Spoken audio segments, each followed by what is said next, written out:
Steam's been updating this whole time. My god. That's the last time you open up Steam. Anyway. It's been a while. I think it's been since Deltarune came out. Yeah, that'll do it. Anyway. Running ads. Ads. Now on to the real. That's such a great title for the stream because it's so true. Ooh, Subnautica is like 75% off. Interesting. I'm pretty sure I got Subnautica. Did you hear that, everyone? If you wanna know the reference point for hit fanfictions, Subnautical. Honestly, when I need to get into a Subnautical mood, I go and I just play a little bit of it. Hell yeah. Supermarket Together. Is that new? That might be new. I'm sure that cozy. There's multiplayer in Subnautica now? Is there? Oh no, I was talking about Supermarket Together. Oh, Supermarket. Okay, yeah. I thought you said something like Subnautica Together, and I was like, what? Dude, I think that there might be multiplayer in Subnautica 2, which is apparently I had no idea this happened, but apparently within the last year or so, Subnautica's like development team or something had been like bought out. And so, like, apparently they were trying to, like, add AI and, like, do, like, just shitty stuff with Subnautica. But they finally won their court case, so everything's back to the original makers. And I'm like, I had no idea that was happening. How did I not know this was happening about one of my favorite games? What the fuck? I did see something about that on like, Tumblr or something. It was like, finally, this thing has been resolved. And I was like, that thing was happening? That might have been my post after someone told me that I think it was Shep told me about it on in Sketchmas.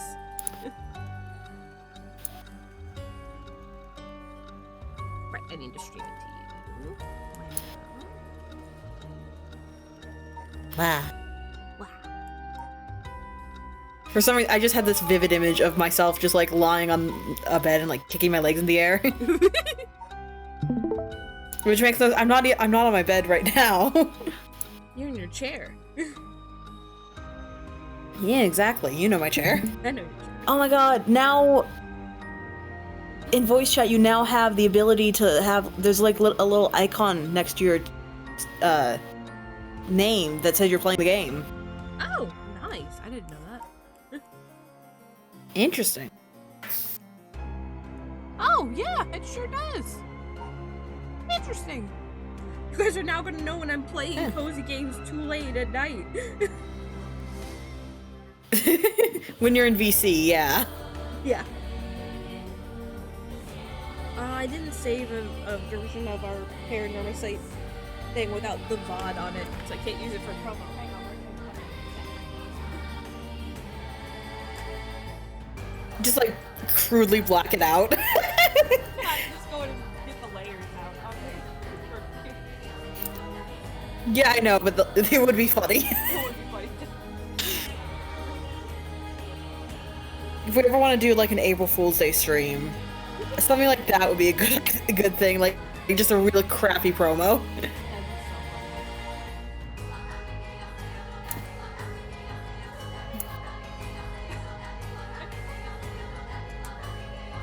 Have fun, you guys. My mom just texted me. Your mama and papa have taken a gummy. We are for right now. Good night. Love you. She meant to say we are high. Right now.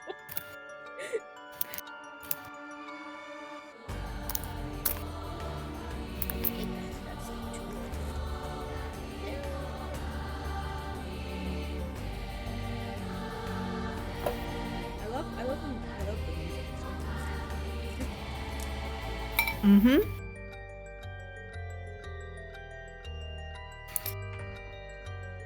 This game is so good. I'm so excited for Yippee! It gets, we're still in, like, scary territory, but as the game goes on, it will get less horror, if that makes sense. Yeah. I think it will consistently stay, like, mature, and fairly dark, but it will be less horror.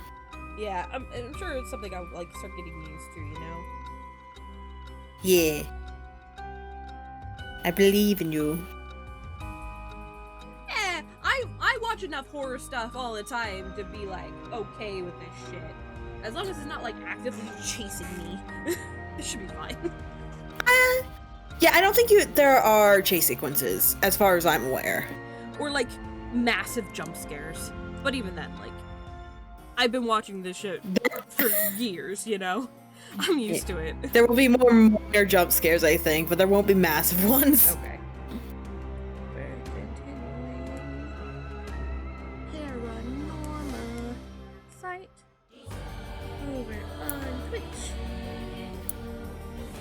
Steam? Come join the fun. Steam, have you finished updating?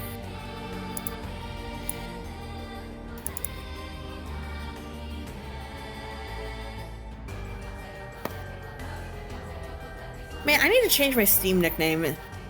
Oh yeah, I've had it for ages. Yeah. I remember that from when we played Repo.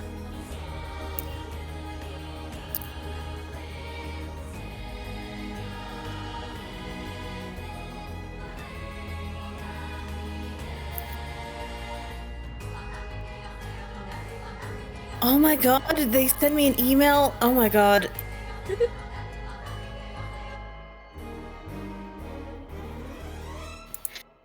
This is not a new computer! You had me last year, Steam! It's been a year, love. I think that's too long. Steam, you're so dumb! Come on, Steve, get it together. Like, I know you have, like, my wallet and stuff, but this is not worth this level of security.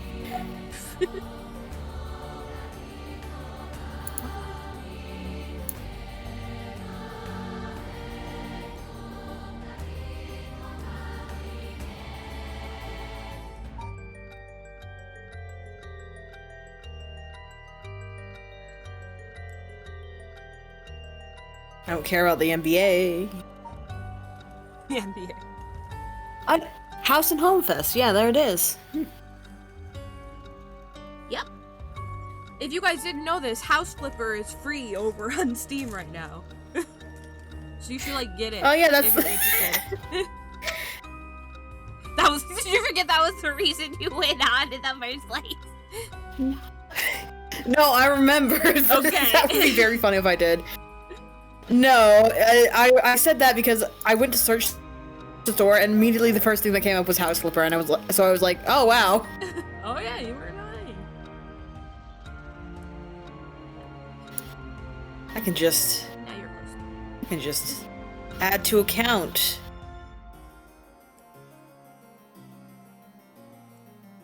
Let me move my love a little bit. Mwah.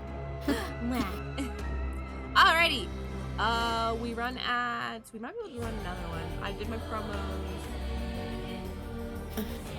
That was so easy to add to my account. My god. Yeah, right? Was that worth like 30 minutes of updates? It's not been 30 minutes. We've only been live for like 8. Yeah, but I opened Steam before that. Not too much before that, I don't think.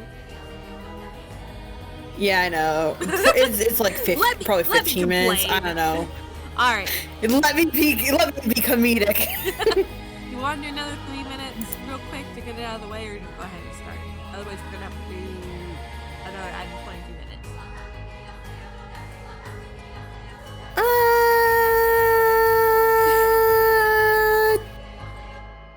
I don't know. As you can tell by my long sounds. Do it. I don't know. Yeah. I'm too excited. I'll play the game.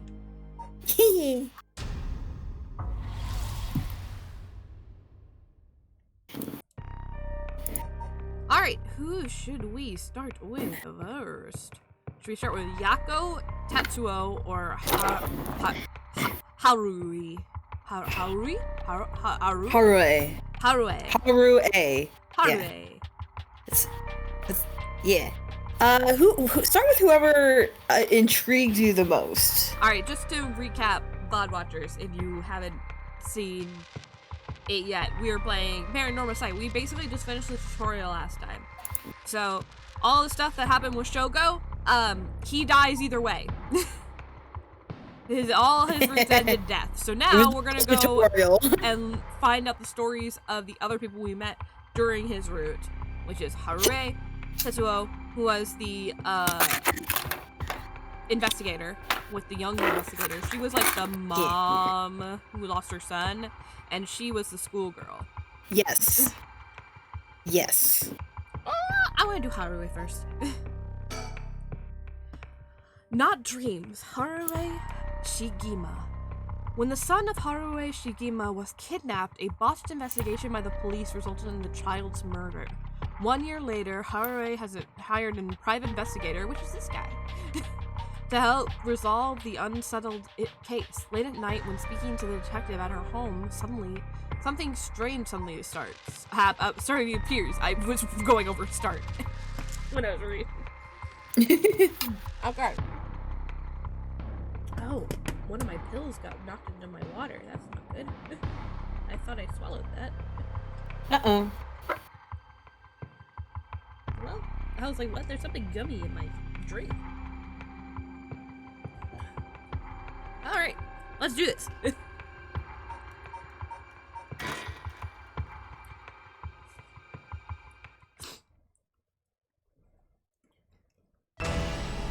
Ah! Ah! Fire! Fire! Kill them. Kill them! The flame bearers. Kill them all. You've acquired the power of the curse stone, the haunting clappers. You can use it to kill those with fire or a fire-starting device on their person. You press the use curse button to set your target alight. Cool. Files updated. Immediately let's do some reading. Murder. As the evening bell rings and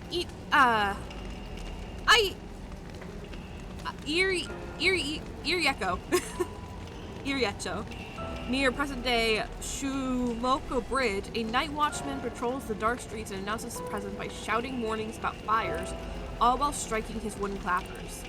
My controller's so sensitive. But tonight, the sound of another set of clappers answers back. He curiously claps his clappers together again. Clap, clap. The echo answers again. But no matter how hard he searches for the source of the second pair of clappers, he never finds it. Some say it was the work of a mysterious tanuki or kitsune, while others say it was a warning from the spirits of someone who lost their lives in a terrible fire. Kills by burning one who's in possession of fire.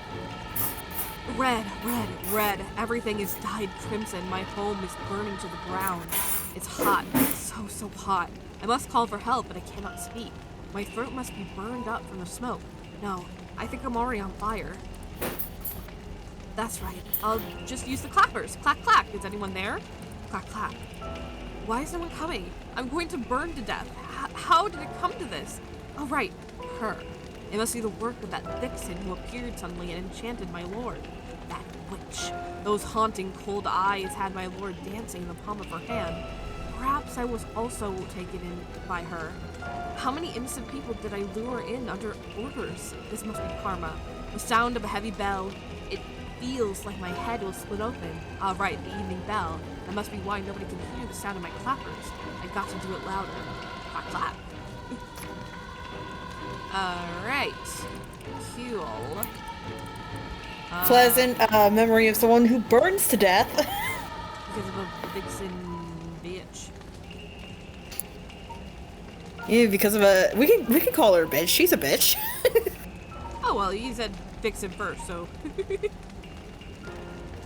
Yeah, fair enough. This thing is so hard to scroll down on my fucking controller. Okay. Occult craze Boon. Okay, cool. I think that's I think the only thing that yeah. Okay. A murderous impulse seeps into my soul like thick black tar. Now. Kill.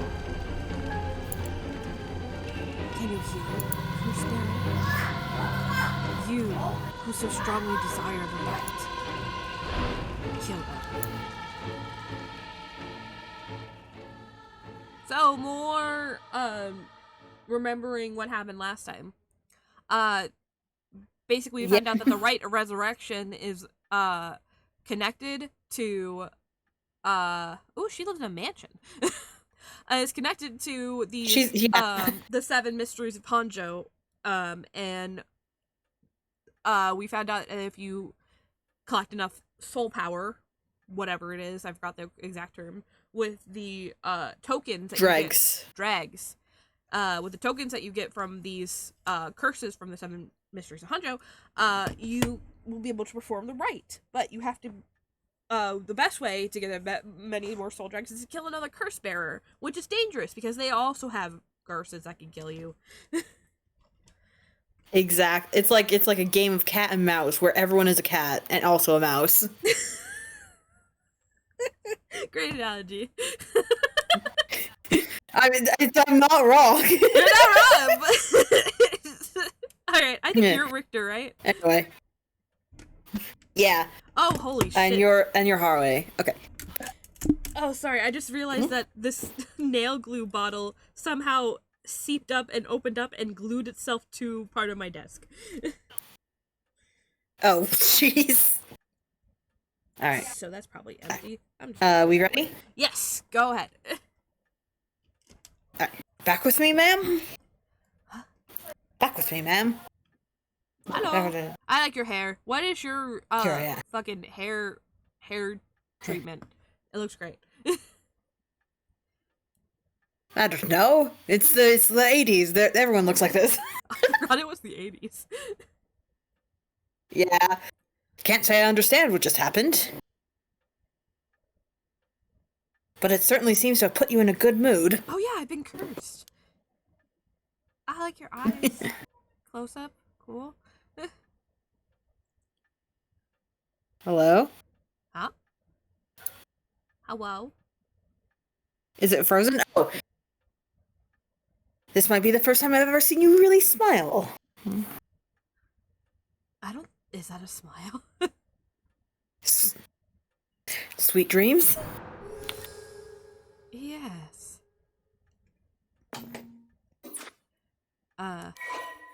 Person of interest updated. I'll look at that in a second. No. Not dreams. Sounds like something I might want to hear about. Let me just play up myself on your couch. Television. A color television. Father bought one as soon as it hit the market. He likes to have the latest gadgets. Unlike the latest models, there is no remote control. We've had it for a long time. Back when it was new, we all gathered around it and marveled at it as if family. But with Father and my husband being away so often, it quickly fell into disuse. Fax machine! A fax machine! It can send images to other places along the telephone network. I don't really know how it works. Most houses don't have one. I rarely find a use for it. Flowers. An arrangement of flowers. We bring in someone to do it. I don't even know what the flowers are called. An old hanging scroll. I don't know who painted it. It's been hanging here since before I was born. Box. Big stereo. A stereo unit with separated speakers designed for home use. My husband insisted on buying one, even though he isn't the one to listen to music often. Oh, hello. Sticker. My grandparents had a stereo like that. Well, I'll be damned. Is that what I think it is? Goodness, you made me jump. It's just a silly little sticker my son got from somewhere or other. He put it up just before. Well, you know what happened. I still can't bring myself to take it down. Let me take a closer look. I knew it! It's Head Honcho from way back in set number 1! This is a real collector's item! The fuck are you talking about? Excuse me? Don't tell me you've never heard of the Mockingbirds! I have never heard of the Mockingbirds. The what? They're the hottest new craze. Cute little birds dressed up like rough and tumble delinquents. Oh, I see it now. I've never heard of that, but this certainly seems to matter to you. The best part is, nobody knows who made them. They just started showing up around town, and soon enough, they'd won everybody's hearts. The story goes that they're made by some anonymous artist who covertly leaves them behind in specific locations. No one knows when or where they'll show up next. They're basically an urban legend of sorts. To think one would turn up here of all places. This is a good sign, I'm sure of it. Oh, well, that's nice. Oh, okay, cool. Apparently. Welcome to Collectibles. Oh, wow, okay. These popular bird mascots seem to pop up everywhere. Nobody knows who the legendary artist is behind these quirky birds, but they've quickly become popular for their surreal yet oddly cute design. Be at the right place at the right time in Honjo, and you might be able to find all 20 of them scattered around. Legend Hunt collecting them will bring good luck. Okay, so I'm hoping I didn't miss any in the first part. You did not. No, that's the first one. Cool. Anyway, they're just cute little collectibles. Yeah. We don't have to get them, I think. Cool. Oh, right, my person of interest. That's the other thing I wanted to. Aha. I am female. I'm a housewife. Harue is a housewife who resides in a manor near Shokomoko Bridge. Her 11-year-old son, Suichi, was kidnapped and murdered about a year ago. The death was the result of a mistake on the part of the detective assigned to the case, a mistake which enraged the kidnapper and had him cut off all contact with police, leaving no room for negotiation. The incident was covered by up, and Suichi's killer remains at large, leading the aggravated Harue to call on the services of private investigator Richter Kai to uncover the truth. The Shijima family. That's me. Yes, came from a line of samurai who built their residence in Honju during the Edo period. They assumed important positions in the police force following the Meiji Revolution, thereby protecting their families and elevated status. Even today, many in the Shijima line work as police bureaucrats and senior police officers. Harui's father sits in the upper echelons of the National Police Agency, and her husband, adopted into the Shijima clan through an arranged marriage, is also a highly respected agency official. However, as her family prioritized work above all else, it wasn't long before Harui's marriage grew cold. Though she wants for nothing, she is isolated from her neighbors and withdrawn from society. Seeing her son grow into a young man gave Harui a purpose in life, but it was cut short by the kidnapping incident. Following the incident, Harui spent many days in a deep depression, breaking into sudden fits of shouting and wandering around in the middle of the night. Her cheerful, loving disposition faded away, and she took to making side remarks at her husband, which only further soured their relationship. A few months ago, Harui's husband was transferred to another area for work and now rarely returns home, with Harui left to live in the large, empty mansion alone. As a housekeeper who has been in the family for a long time comes in to take care of all the housework, Harui has nothing but time on her hands. That was weird sentence structure for a second, but I think I got it. Translation. Alright, now we talk to Richter. Now there's a clock. The swinging of the pendulum echoes through the room. It feels livelier than usual with Richter here. Usually it's just me. Okay, I have distracted long enough. To the plot! A private investigator I hired. A friend told me about him. They say he's not very well known, but he's good at what he does. When I first visited his office in Oda City and saw how he dressed, I could hardly believe he was a detective. But after talking to him for a while, I changed my mind. He says some strange things at times, but he seems like a reliable sort.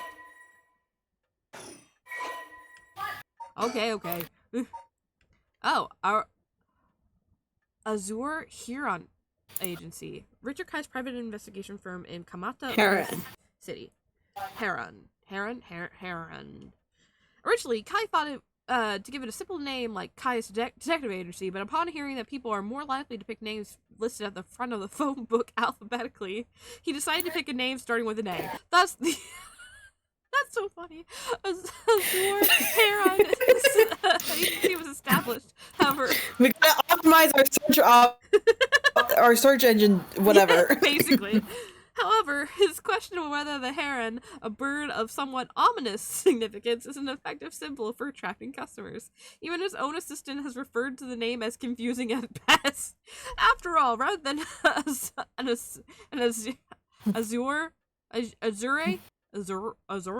heron, Richter keeps a white parrot. I think. Azure. Richter keeps a white parrot as a pet and dresses not in blue but mostly in white. If there was a symbolic connection to be made here, it would surely have been lost in all but Richter himself. A private investigator, also known as a private eye, is a detective who operates their own agency. Although there is no formal qualifications necessary to become a private investigator, many are retired police agents or detectives do this, so there has been the work involved. At a glance, private investigation firms and inquiry office may look similar, but they carry out different types of investigations. Inquiry offices specialize in conducting credit checks on businesses, while private investigators are equally involved in tailing persons of interest and gaining information surreptitiously. Surreptitiously, I think? Surreptitiously. Alright, we did Richter Kai. Richter Kai, that's me! And he said her man that Shogo Okoke ran into in Honjo. Wow, okay. After taking a request from Haruhi Shigema to investigate the unsolved kidnapping and murder of her son, he is caught up in the events surrounding the rite of resurrection. Once a police officer, Richter was racked with guilt over the police's inability to help all those in need, and quit the force to start his own private investigation firm. However, his soft-hearted nature leads him to take on too many cases, and has to put his office in dire financial straits. However, how he is still in business is a mystery, with some whispering that a weekly patron is keeping him afloat. Richter studied amongst Detective Jun Iro at the police academy. That's the young detective. Somewhat surprisingly, given his outlandish clothing and mannerism, Richter excels at covert investigations and tailing his targets. He probably refers to himself as an investigator extraordinaire, though that only ever succeeds at impressing himself. Richter's biggest source of happiness is nuzzling his pet female albino parakeet, Ernestine,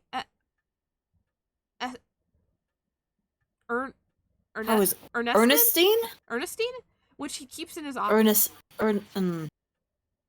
Ernestine, I think that's right. He also enjoys collecting mockingbird stickers, a popular line of merchandise featuring birds explicitly dressed as delinquents, and can be frequently sighted searching around town for them. While out and about, Richter typically leaves the office, and more importantly, Ernestine, in the care of Amamori, a junior high schooler who volunteered to assist Richter after being involved in a previous case. That's going to become important later. I don't know if surprisingly, I don't think it does. That's funny. I think that's just like fun world building. I like that. Sometimes you just gotta lead people off the trail by giving them nonsense. Okay, we have to look at his face. The face.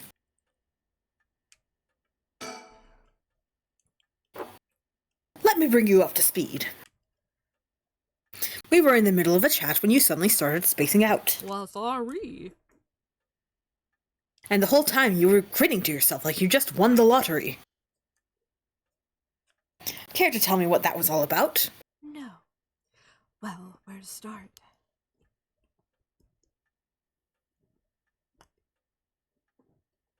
Interesting. Very interesting. Very, very interesting.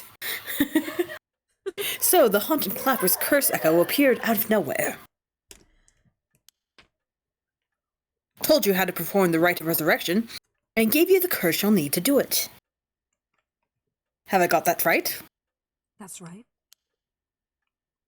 So it's all real. Honestly, I still find it hard to believe. But I guess I have to now.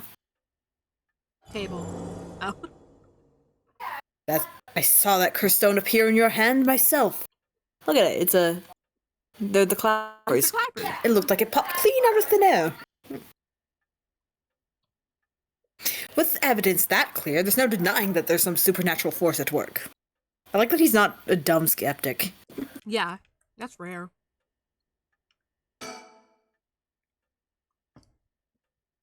I don't think you quite understand. Oh? This isn't about evidence, and it isn't about belief. It's more than that. How are we already in another ad? What? Didn't you say 22 minutes? Has it been 22 minutes already? I got so. Nah, we'll move on real quick. I don't. I'm chewing on candy. Maybe. I think we got some viewers.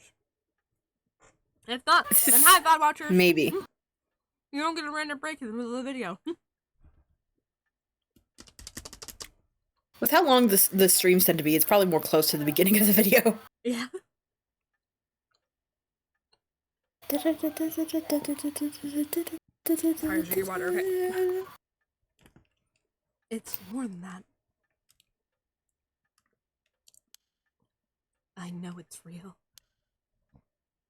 The moment the curse appeared, I knew everything before it even said a word. It was already there in my head, as clear as day. You just knew, huh? It was etched onto my soul, along with the curse echoes resentful memories. So I can feel it, what it was like. Dying like they did, hundreds of years ago. Wreathed in flame, writhing in pain as my flesh blackens and my blood boils.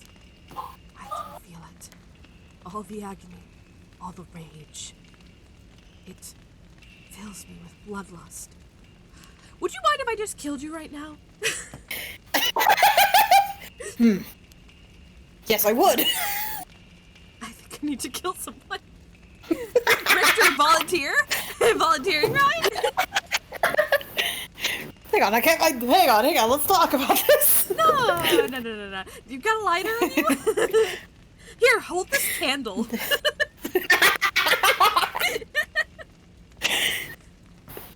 Alright. Why do you say it?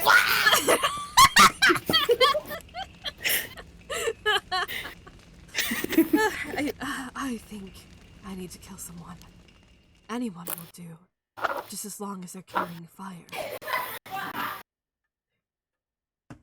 I see. That could be a problem. I have matches on me right now. You think so? From what I know of you. Is she actually gonna kill him? Did I actually predict that?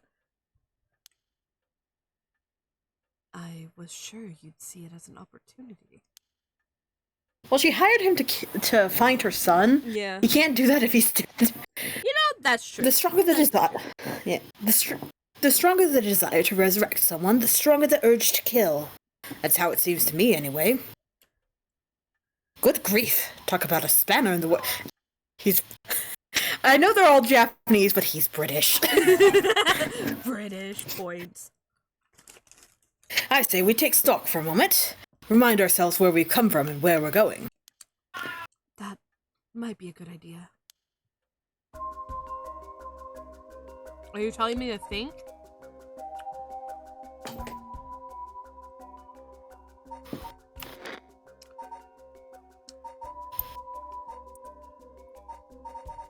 Well, I guess I can save over the rest of these parts because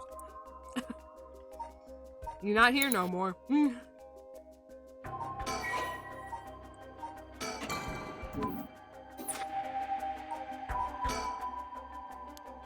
My heart's still racing.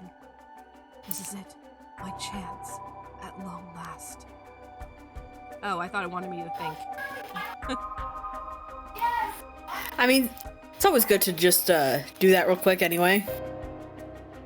I guess we're going back to talking. Okay, hello. Yeah. Oh, okay. I thought the investigation. That's what you hired me for, ma'am. To look into your son's kidnapping last year. To uncover the truth behind the abduction and murder of I almost said Shuhara. Shigama. Oh yes, I remember. They never did find the one who did it. That's what I'm here about today, in fact. Kind of you to let me drop by so late, by the way. I've been turning over every last stone, and I've come up with a grand total of... Zilch. Hey! 1 lead! That's more than I thought you'd have. Yay! So you said. As far as the police are concerned, it's a cold case, but I've managed to make some headway. I remember. You were just about to tell me. Okay, files updated. A kidnapping and murder case that took place in Hanzhou, Sumida, about 1 year ago. Haruo Shigima's son, Suichi, age 11, was kidnapped on his way home from school, with a ransom being demanded that same evening. Initially, the kidnapping was thought as of a simple extortion scheme. When it came to light that the Shigima family was closely tied to the police, and Shuichi was in fact the grandson of a senior official, it was quickly assumed that the perpetrator was acting upon a grudge against the police force. The kidnapping was treated as a direct attack against the good name of the police, and a large-scale investigation was launched that used the best equipment available to trace phone calls. This made it all the more embarrassing when they were unable to catch the culprit, losing the public's confidence. The culprit grew cocky, and I scrolled too far.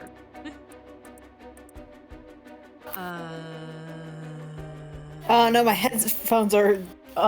they just gave me the low battery beep. No! The culprit grew cocky, They should be good... They should be good for the rest of the stream, but like I will need to leave quickly after.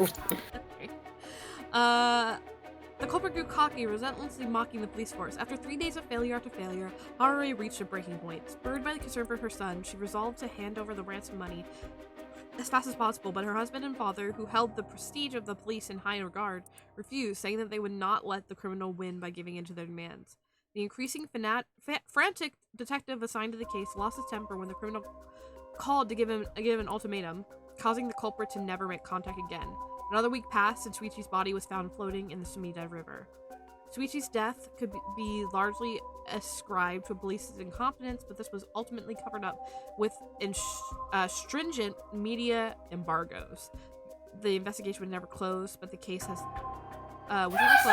long gone cold. I guess your sisters are over, huh? Yeah, can you hear? It's Easter weekend, so everyone's here. Yeah, makes sense. I think I should change my audio settings again. Oh, that's what Shuichi looked like. The only son. He was a nice kid. Haruo Shigema. He was kidnapped and murdered 1 year ago, whose body was discovered floating in the Sumida River. Shuichi was a conscientious, brave young boy who was determined to protect his mother, Haruo, amid his father's frequent absence. He dreamed of becoming a police officer and displayed diligence and an impressive sense of responsibility from a young age, likely due to being raised in an extremely strict environment. Born in the early 70s, he spent his days immersed in various activities and studies, including playing piano, learning the abacus, taking English lessons, and training in kendo. Suichi's tendency to put other people's needs over his own meant he died without ever telling his classmates how much he longed for them to all go out hunt for mockingbird stickers. Aww.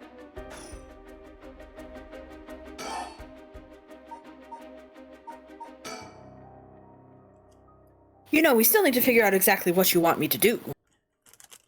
Tell you what, why don't I tell you what I found, and then we can make a decision. All right.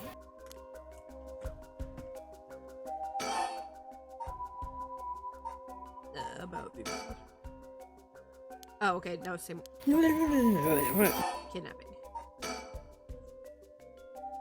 I suppose there's not much point going over the kidnapping itself. You just read the file on it. No, I'm very familiar.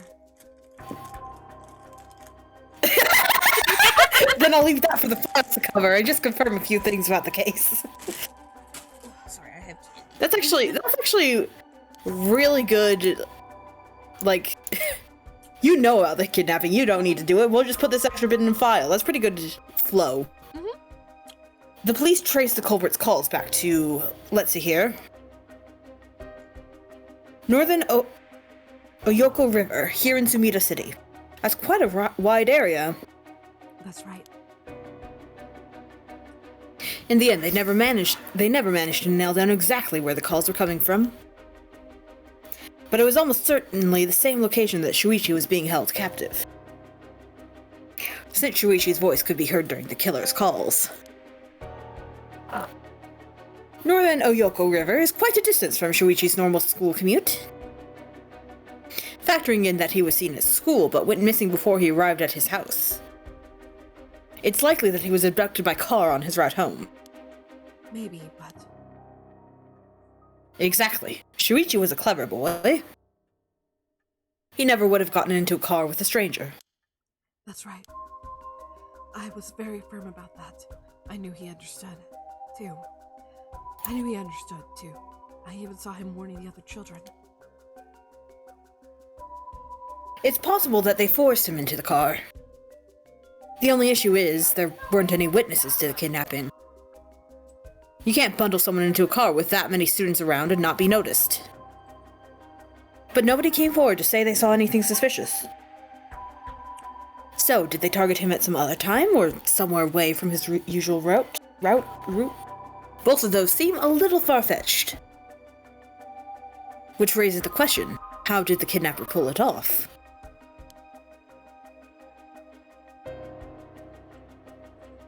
Sorry, Patch Kids. I just got here. Who's this fuckboy? Says Nappy. His name's Richter Kai. He's a private investigator. Investigator extraordinaire. Yeah. Police never managed to find an answer. In the end, they decided the kidnapper must have gotten lucky. Well, why not turn the problem on its head? Turn the case around, as Phoenix Wright would say. Let's see if there's more to say after this.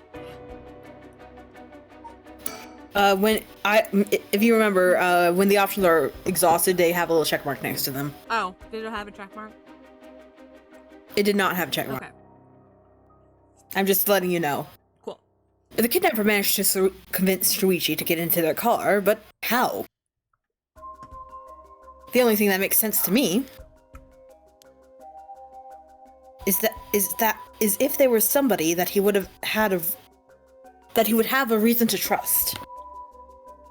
A teacher, perhaps, or a relative, or someone else that he... But all of the adults Shuichi knew had alibis. The police checked them all thoroughly. They did, huh? No one throws numbers at a problem like the cops! But what if it wasn't someone he knew? Or rather... what if the culprit disguised themselves as a police officer? That would explain why he didn't find them suspicious.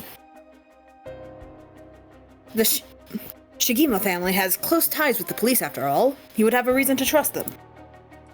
You might be right. But surely that couldn't have... Well, there's a problem with the theory. You'd be surprised how much police officers stand out. That's sort of the point after all. They're meant to be a visible deterrent against crime.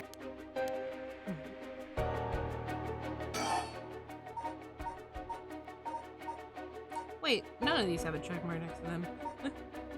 Yeah, I was just letting you know so you'll know when they pop up. So you can keep... Okay, so that's still the same. But here's another little interesting little bit of trivia I happen to know. I was gonna pull out a random factoid, but my mind went blank. When you ask people to imagine someone suspicious, nobody pictures women or children. Huh? Even kids who've been warned about stranger danger often subconsciously expect that danger to look like an adult man. Besides, Shuichi was the sort of boy who wanted to be a police officer when he grew up. He must have had a very strong sense of right and wrong. That's right. It's frozen. Okay. Wait, surely you can't mean... Now you're getting it. If, say, a young woman approached Shuichi asking for help, what would he have done? If someone like that said they were lost and asked him for directions, Would he have gotten into a car? He might have. My husband always told him that a man had a duty to watch out for women and children. You could certainly argue that kind of attitude is outdated nowadays. In the 80s. He's woke. But if Shuichi believed it, then we might have something here. Then you think the culprit was a young woman.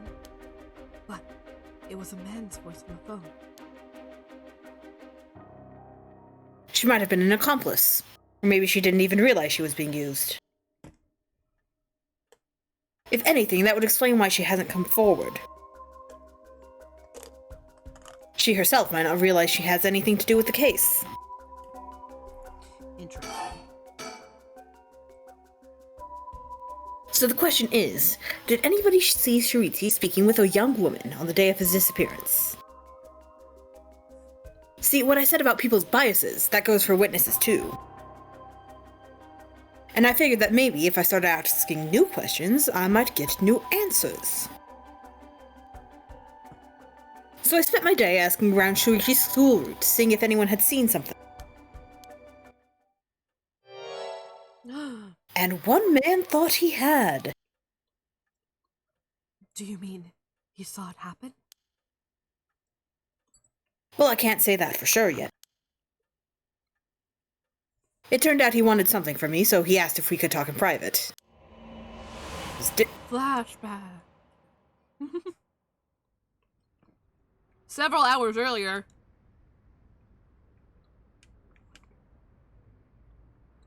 Alright, this should do. There's no one around, we can speak in confidence. Excuse me, what was your name again? Janucci. Janucci. Got it. Well, Janucci, I'm all ears. This is the most 80-ass looking motherfucker I've ever seen. This is the most 80s. And his glasses and his bolo tie. He has wide shoulders, too. Yeah. Just so we're on the same page. You're a private detective investigating Shuichi Shigima's kidnapping. Do I have that right? Of course. What else do I look like?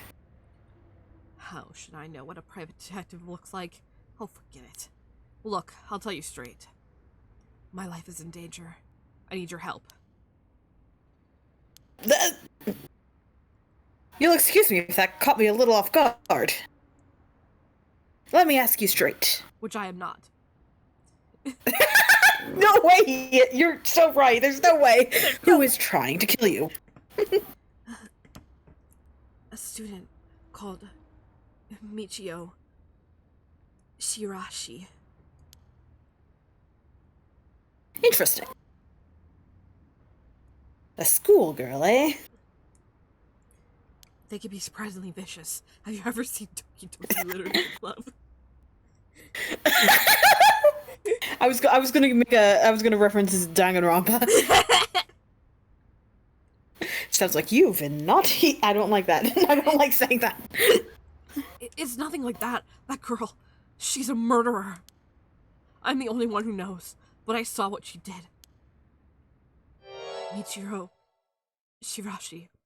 I saw her kidnap Shuichi Shigima. Come again? I saw her talk to him on the street and lead him away. I didn't think much of it at the time, but then he went missing. She murdered him. I'm sure of it. Or at least, she's got something to do with it. That's what you're here for, isn't it? And you can't let her get to me. If that's true. Oh, wait. Sorry. If that's true, you've been sitting on some valuable information. Why didn't you tell anybody? Well, you see...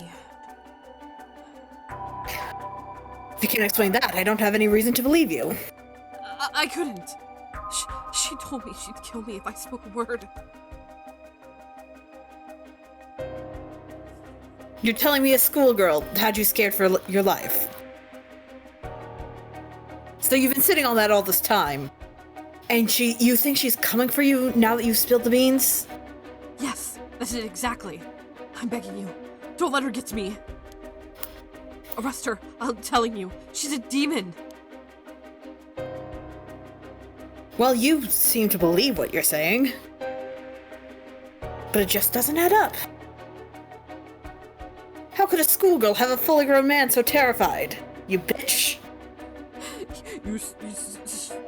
I want to say silly. That's not right. You scared little bitch. Scared little pussy. Scared little bitch. You don't know what she can do. She'll curse me. Curse you? I'm sorry, but you're losing me here. This little lip perk. It's true. I'm thinking. Her house, it's... forget it. Why do I even bother? You seem dubious enough to believe me, but I should have known you'd never understand. Enough. I'll find someone else to help me. Hey! Hey! Huh.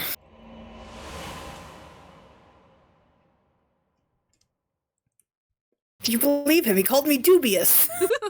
That bitch. He sucks. That character really sucks. I'm so. Is he the guy that we? And Never mind. And that's about the long and short of it. I can hardly believe it. At the time, I thought his mention of curses was just crazy talk. But then I saw it happen to you, and now I'm like all on board. Exactly. I'm starting to see that there might have been more to it. Then, if we can just find that girl. Curse or no curse, if she was with Shuichi on the day of the kidnapping, then there's a good chance she knows something. On top of that, I did some digging on the man I spoke to. His full name's Kohai Januchi. He's a teacher at Komagata High School here in Sumida. A teacher? Then this schoolgirl. Is one of his students? I think that's very likely.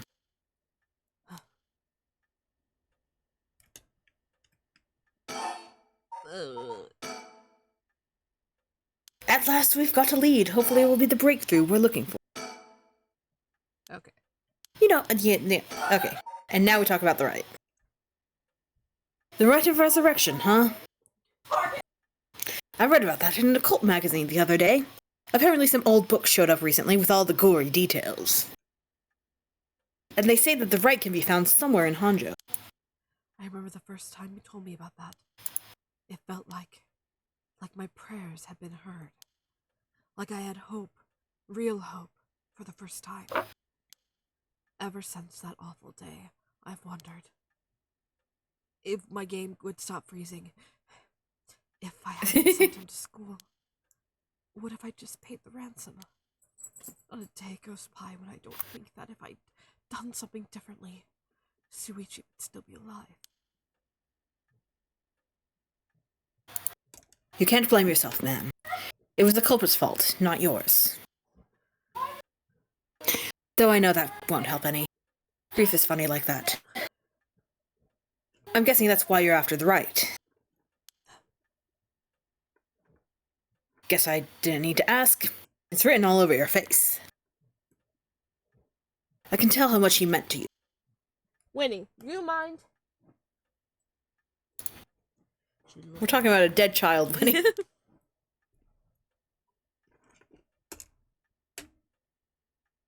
Your line.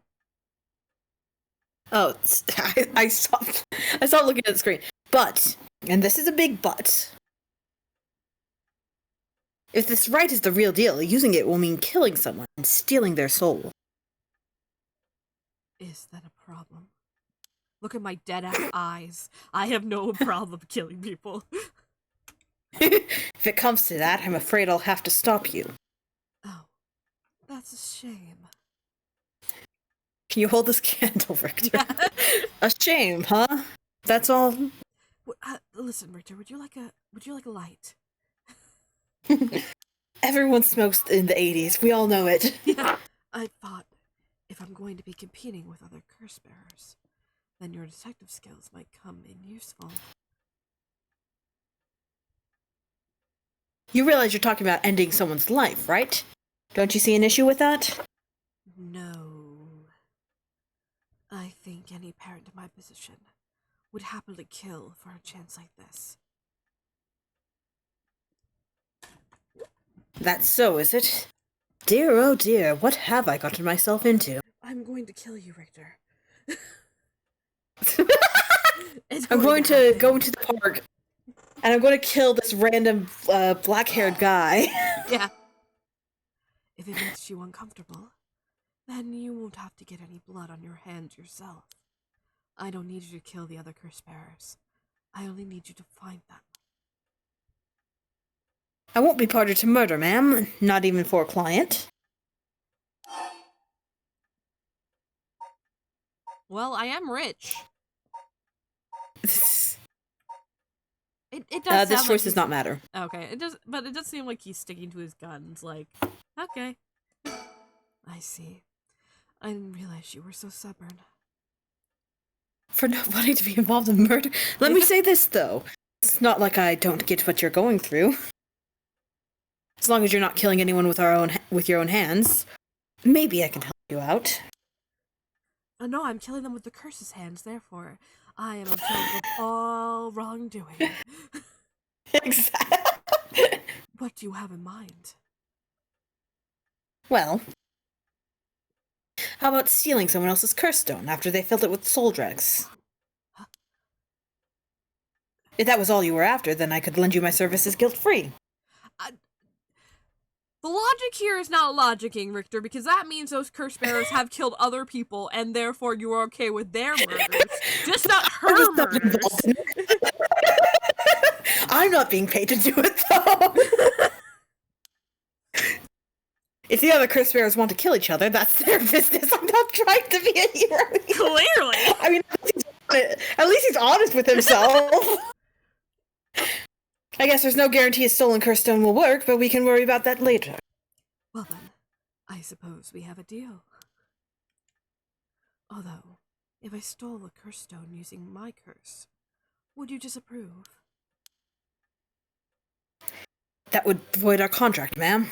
I'm just warning you now. My.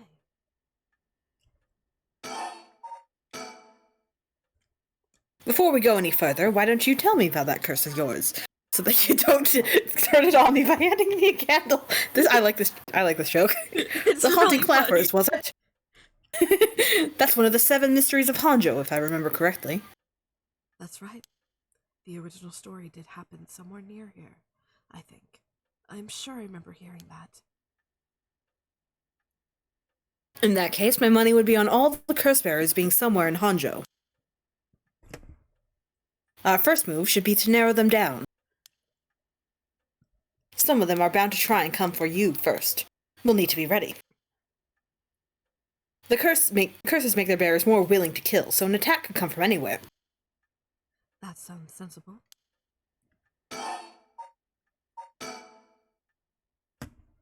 And if I remember correctly, your haunting clappers can set people on fire, but only if they have a naked flame or lighter on their person. Is that right? That's right. Please hold this candle. In olden times, wooden clappers were used to warn people of fire. I'm guessing it punishes those who don't heed the warning. It seems like a good curse to have. It's simple and straightforward enough to use. Although it's hard to say how it stacks up without knowing what else is on the table. You really think it's that good? The target can't do much to throw it off, and it has a nice long activation. It's big that it works on lighters, too. Just slip one into your target's pocket. And say that condition were already fulfilled before they even knew you're there, they wouldn't even know it hit them. You seem pretty willing to help me figure out how to murder people for someone who doesn't want to be involved in the murders. That's what I was just thinking. Yeah, maybe I won't actually have to use it. I could just tell someone I could, and they'd have to do what I said. Threats could work. Threats could work. What is your game here? Although without any proof, it'll come down to how convincing you can be. His one line is, "I will not be personally involved in murder." If only you could use the curse and back out at the last second. At the last second? What an interesting idea. I have a lighter right here. We could try it now. Did we predict the game of the candle? Did we predict this fucking plot point? Here, Victor, hold this lighter. Okay, why do you want me to... But maybe not. I'm not quite crazy enough to make myself a guinea pig. Aw, come on, Richter. Come on. You don't want to personally be involved in murder, but you don't want to risk yourself getting set on fire? What? Oh, I see. You're a fucking coward. You're an odd one, ma'am, if you don't mind me saying. I don't think it's just the curse. I am an odd. I do mind you saying. Here, hold this lighter. We gotta care. This is gonna be the bit. This is gonna be the bit. Yeah.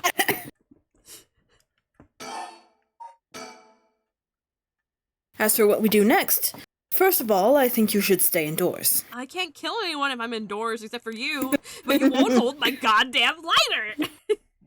Actually, you could probably kill someone from with it. Like, if you look out your window and she sees someone lighting a cigarette, she's like, "Die!" Just have to be fast about it. Just duck under the window. Try not to do anything spontaneous or outside of your normal routine. Right then. Have you decided what you want me working on?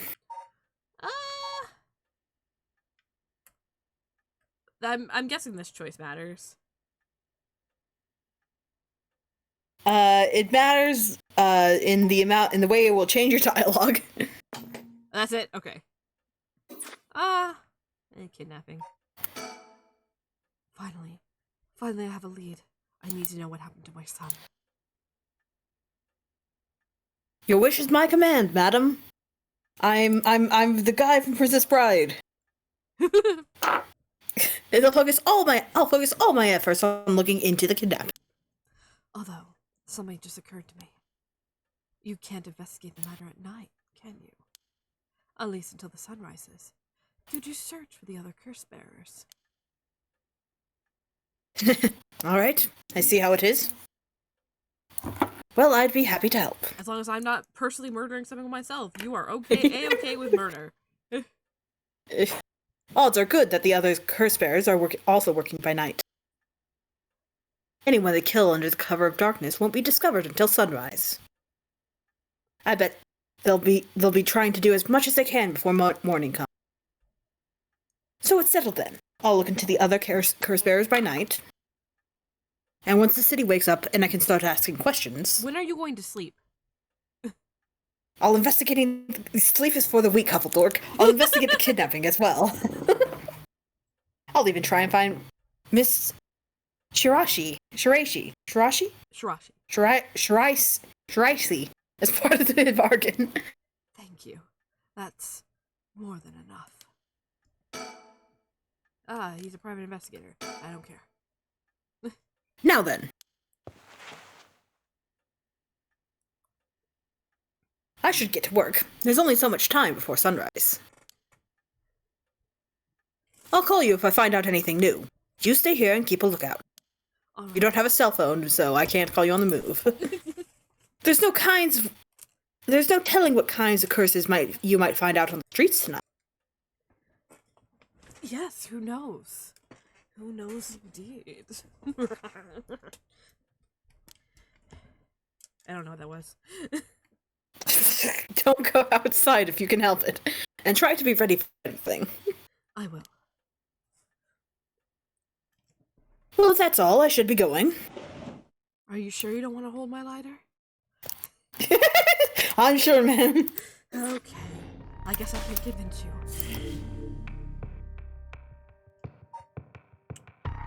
Alright, do we want to continue on with her, or do we want to check in on the others? I mean, I am curious to see how their branches are gonna, branch into each other, or if they are. But also, I really like her. She's very cool. If I wouldn't mind continuing with her, but I will note that the others start earlier. So I think, yeah. If we want to, progress forward with the flow of time, We couldn't switch around, or we can just like stick on one person and jump back and forth. I don't know. Let's see what's going on with Yakko. Yakko Sakazaki searches for the right of resurrection, Sakazaki. hoping to revive her friend who jumped to her death. To get the information she needs, she meets with her classmate Mio Suzu in their classroom at midnight to attempt using a spirit board.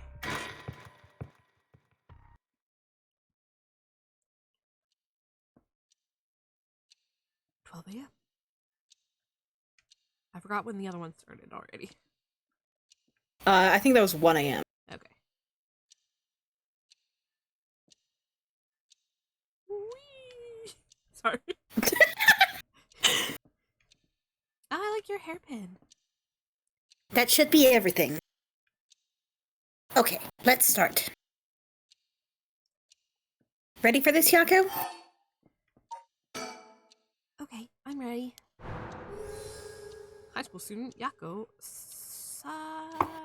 Sakazaki. Sakazaki. You have to have a fun way of saying it to remember it. Yakko Sakazaki. Alright. You'll never forget that name now. Nope. Alright. Yakko is a student in class C2C at Komagata High School, unable to comprehend why her childhood friend and classmate... Oh, wait! Michio! That's who we suspect to be an... Oh, no. Michio Shirashi committed suicide. She attempted to investigate the incident herself. However, she was unable to make any progress and, feeling desperate, invited transfer student Mio Kurosuzu to join her in performing a spiritual board ritual. Born and raised in Hanjo, Sumida City, Yakko's family has owned and operated the beloved candy shop Sennoya since its establishment in the early Showa era. Despite her modest appearance, Yakko is a cheerful and vivacious young woman with a sense of duty and compassion so strong that she is easily moved to tears. She's also a bit quick-tempered and quarrelsome, always prepared to stand up against those who harm her family or friends. It's possible, however, this readiness to fight is more driven by an innate love of chaos. Girl, same. Yakko's winning streak against arrogant boys and scraps since she was a child remains unbroken, and she is the source of considerable stress for her mother.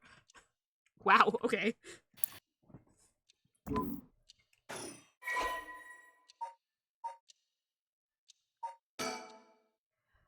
The co-educational municipal high school with 632 attendees. Its name is commonly shortened to Koma High. Although it opened as Hanjo's first middle school in 1943, subsequent revisions to its enrollment policies saw it change its name, becoming Komagata High School. The school strives to instill its students with the 3 S's of Sumida: sound moral, social responsibility, and strength of spirit. But success has been limited. Plagued by delinquency, it has been forced to turn to temporary employees to compensate for a high staff turnover, and its sports club face challenges with its inner-city location and small campus. Its traditional culture research club is thriving, however, even issuing regular bulletins in collaboration with a local records office. Cool. Alright, let's start. This is the spirit board. This is how we'll be communicating. You couldn't even get like an actual Ouija board? No, that's different. It costs royalties. First, we'll both put a finger on the 10-yen coin that's on the board. Do I actually have to do it? Yeah, okay. Like this? Just like that. Relax your finger as much as you can. They're high schoolers. I can't make the joke I just thought of. Oh, God. Now for the chant. Repeat what I say, okay? Oh, Spectre of the Spirit Board, please visit us. Your turn. Oh, Spectre of the Spirit Board. Spirit of the Spectre Board.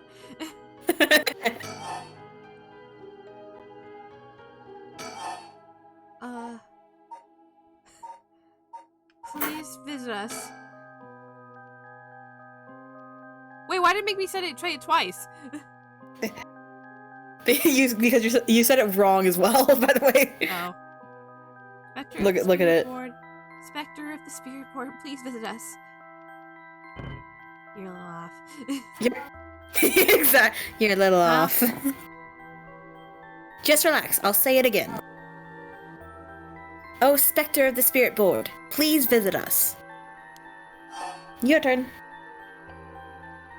If you notice, the first option says Scepter of the Spirit Board. Oh, it sure does. Which is what you... Yeah. Okay, why does it make Spectre of the Spirit Board? Okay. Please visit us.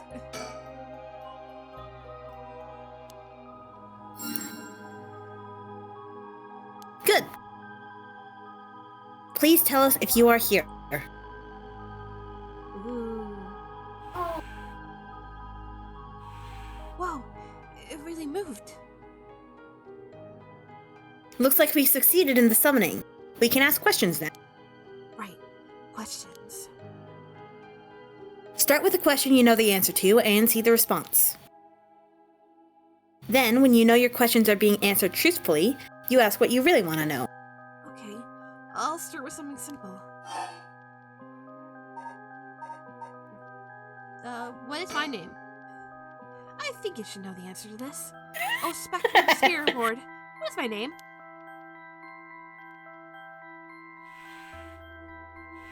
Huh? What's the matter? How strange. No. Huh? You told me no. Ah, I bet it means it doesn't know. It may be the Spectre of the Spirit Board, but it doesn't know everything. Is the spirit really the real deal? How dare you? That's so funny. It's fine. I feel like it's giving me attitude. What is this place? Oh, Spectre of the Spirit Board, where are we? Hi. Hi. It's good. Ah, it's so good. My controller's rumbling. As it does. That's so funny. High school. High school, that's right. The answers don't seem to be very precise. Is it really you? Oh, Spectre of the Spirit Board. Are you truly the Spectre of the Spirit Board? Oh. No. What? It said no. Is it lying? Not quite. The Spectre of the Spirit Board is just a temporary name we call them when using the board. We're actually calling a spirit with a strong tie to this place, or one of the people participating.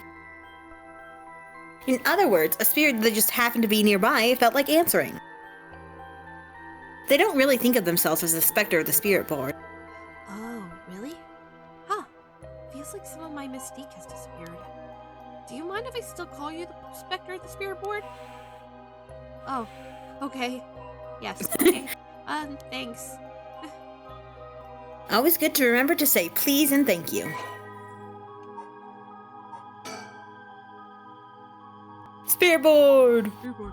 Due to the occult craze, divination has become popular among young boys and girls. All one needs is a coin and a piece of paper with letters and numbers written on it.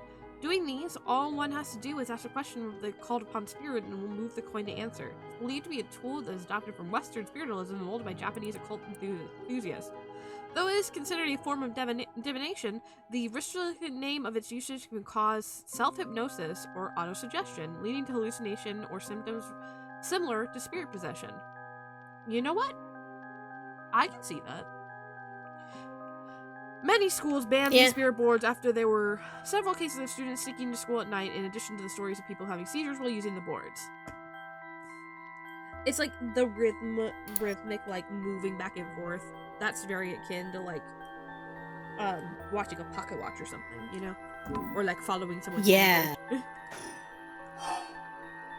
What is this place? Fine. What is the name of the girl across from me? Oh, so you know her name but not my name? Mio, that's right. Grr, that's not fair. It knows your name, Mio. You even used that weird character you used to spell your name. How flattering. girl. Okay, we didn't know who she was until just now. Psychic. I'm psychic. More reading. This is actually pretty interesting. I like Mio. I do. Mio transferred to Class C2 at Komagata High School about 2 months ago. Although she's an extremely mild-mannered young woman, she sees a somewhat off-putting dark aura, which makes it difficult for her to form friendship. Mio, however, found a friend in her classmate, Yako Sakazaki, has begun opening her up little by little. The truth of the matter is that Mio is the apprentice of a famous psychic. Possessing exceptional spirit sense, she takes on the troublesome task of surreptitiously handling spiritual disturbances that break out in the school across Tokyo. It's schools across Tokyo before they become a problem. She transfers schools frequently as a result, and thus has trouble making human friends. Mio has already solved an incident at Komagata High School involving a female student possessed by a spirit.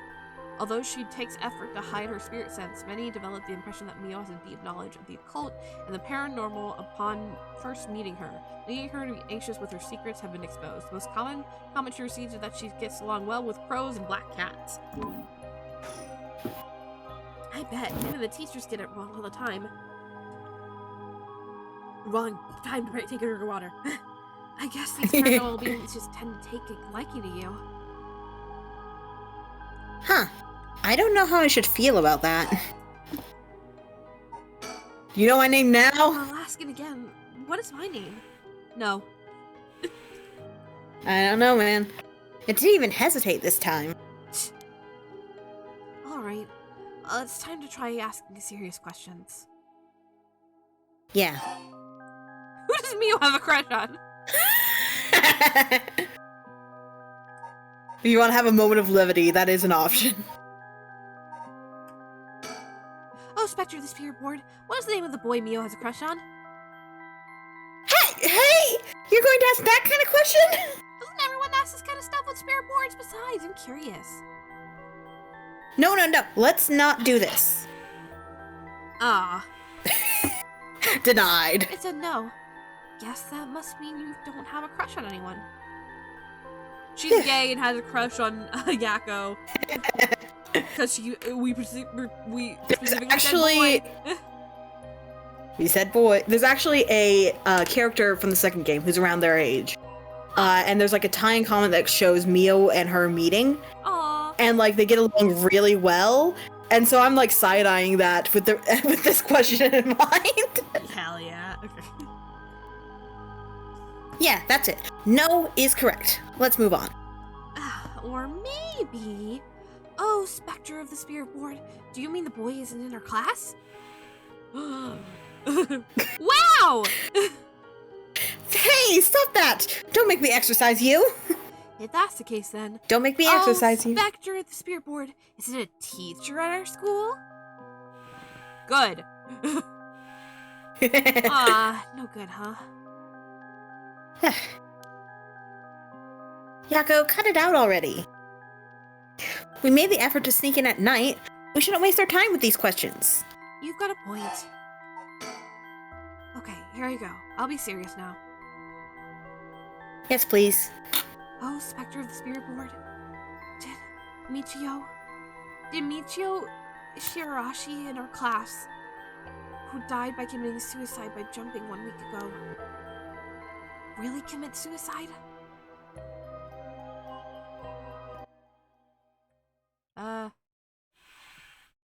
No. Oh. So it really wasn't. I'm not surprised. I never believed it from the start. Now's the important part. Yeah. Oh, cute. I mean, she might be a murderer, but... Michio was a second-year student at Komagata High School. She was found deceased 1 week ago in the back alley off South Owarigeishu Street, her entire body broken and severely contorted. Police determined that Michio committed suicide by jumping off a nearby apartment building. As there was no suicide note, the police based their conclusion on interviews with Michio's peers. Michio was an honor student with a good head on her shoulders and consistently excellent grades, making her a favorite amongst the teachers. Although she appeared somewhat reserved, she had a positive outlook on life and courageous spirit. Michio and Yako formed a long-lasting friendship during childhood, with Yako's unbending, uncompromising attitude deeply influenced Michio. However, beneath her strong exterior, Michio had been pushing herself too hard and keeping her emotions bottled up to the point where they risked overflowing. Following her father's death 3 years ago and moving into a new house, Michio began avoiding Yako. Although the two remained in the same area of town and attended the same high school, they gradually grew further apart. Yako herself worried for her childhood friend, but incapable of wading into complexities of Michio's home life, kept her distance. The days passed, and though Michio longed to convince everything to Yako, the moment to do so never came. Michio carried an old talisman, a memento of her father, with her at all times. Curse bearer. Water. Water. Lots of talking. Okay. Oh, Spectre of the Spirit Board. Didn't Michio Shirashi die in an accident? It said yes. So it was an accident and not a suicide. Michio? Then, did she slip and fall from that apartment building? Huh? She didn't? What do you mean? Michio didn't die from falling from the apartment building? No way! If that were true, then why was she lying on the ground like that in the back alley of the apartment building? It was an accident, but not a fall? Oh, Spectre of the Spirit Board, what happened to Michio on that day?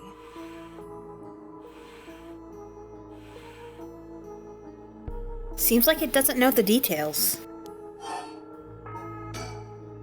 Then how about, oh, Spectre of the Spirit Board, we want to use the Rite of Resurrection to bring Michio back to life. Do you know where the Rite of Resurrection is?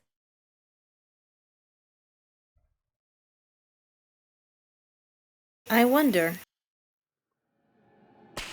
Huh? Oh. Ah! What is this? Stop! I'm scared, Mio! Calm down! You can't let go before it's over. Ah! Such a deep sorrow. A resentful memory is flowing into my mind. Foolish production, those who hear it, kill them. Kill them. Those who hear this sound, kill them all. You have acquired the power of the curse stone, the fool's procession. You can use it to kill those who hear the sound produced by the curse echo for more than 30 seconds. The effect will be negated if you are seen in that time. Ooh, okay. Cool. Yippee! A mysterious tale regaling an encounter had by a daimyo at his Daimyo. In Honjo Shushidima, now Kolgata High School. Walking around his estate, he heard the sound of music, much like that of Kagura performance. He commanded his people to find the source, but no matter how much they searched, the music would fade when one neared the Warigetsu now. The source of the sound was never located. This story is also known as the possession of the Tanuki, as many believe that there have been mysterious triggers behind it all. Curse power kills by fatal fall. Kills by fatal fall one who hears its music for 30 seconds without seeing the curse bearer. Interesting. Curse by fatal fall. Kills by fatal fall. Huh. That particular wording has me like, Someone who falls. Yeah. Omio stood atop the tall festival tower. It was her time to shine, and she was ecstatic. It had been years since she joined the troupe, and she had yet to enjoy her day in the spotlight. She wasn't particularly pretty, nor was she all that talented. As a gossip and a loudmouth, she wasn't well liked by her peers. Some of the other girls thought of her as a teacher's pet and bullied her. I don't care about that, she thought. I'll use this chance to make make something of myself. Everything was perfect. She wore a beautiful kimono and an okame mask over her face. The stage was set. The accompaniment began. She danced with everything she had. Applause rained down upon her from the crowd. Her breathing hastened with excitement. I've got to catch my breath. That's strange. I can't take my mask off. The smell of glue was still in her nostrils. So that's how it is. I knew it was too good to be true. Her screams were drowned out by the music as she squirmed and struggled. Omeo was giving her all today. We have to keep up. The crowd livened even more. No, no, please, someone help me. She fell from the tower, writhing in pain as she begged those around her for help. The music stopped in time with Omeo's heart. This death is particularly messed up to me. Yeah. Because she like died in front of everyone. Yeah. A murderous impulse seeps into my soul like a left tar.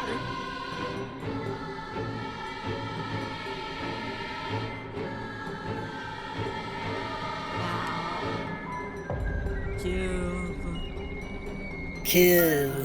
Can you hear it personally? Who? You who strongly desire the right. Kill them. Okay.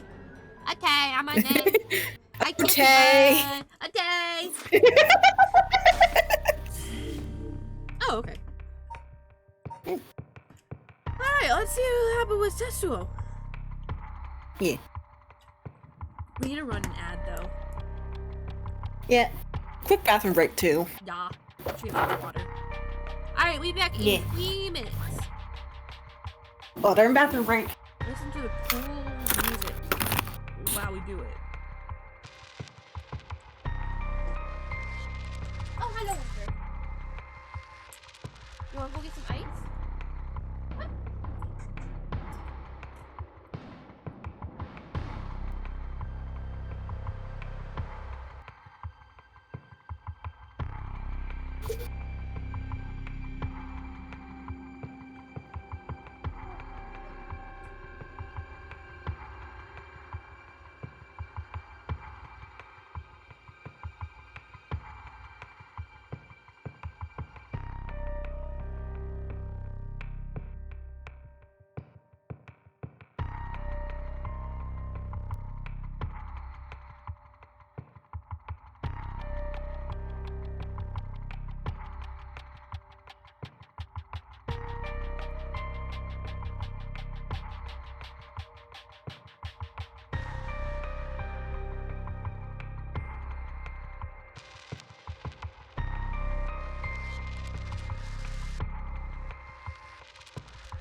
And I returned. I had to have a baby. And wins. You want to say the stream? What's that stream? Okay. You not me? You not me? Go, go.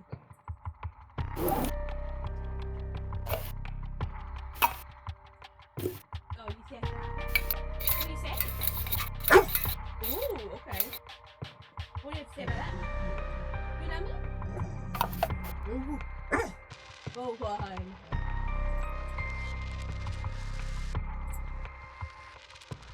Okay. Good job. Look at this one. Baby, baby, baby, baby,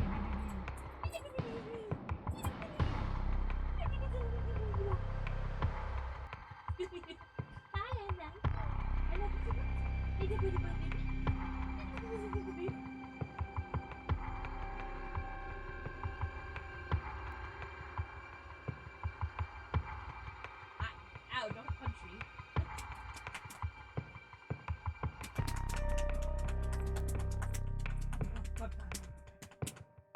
notice how my ADHD was probably... No, I don't think it's wearing off yet, but it's getting close. It's getting close. I took it at like 1, so... I did not. I woke up. Shoot. You okay? I'll never know the answer.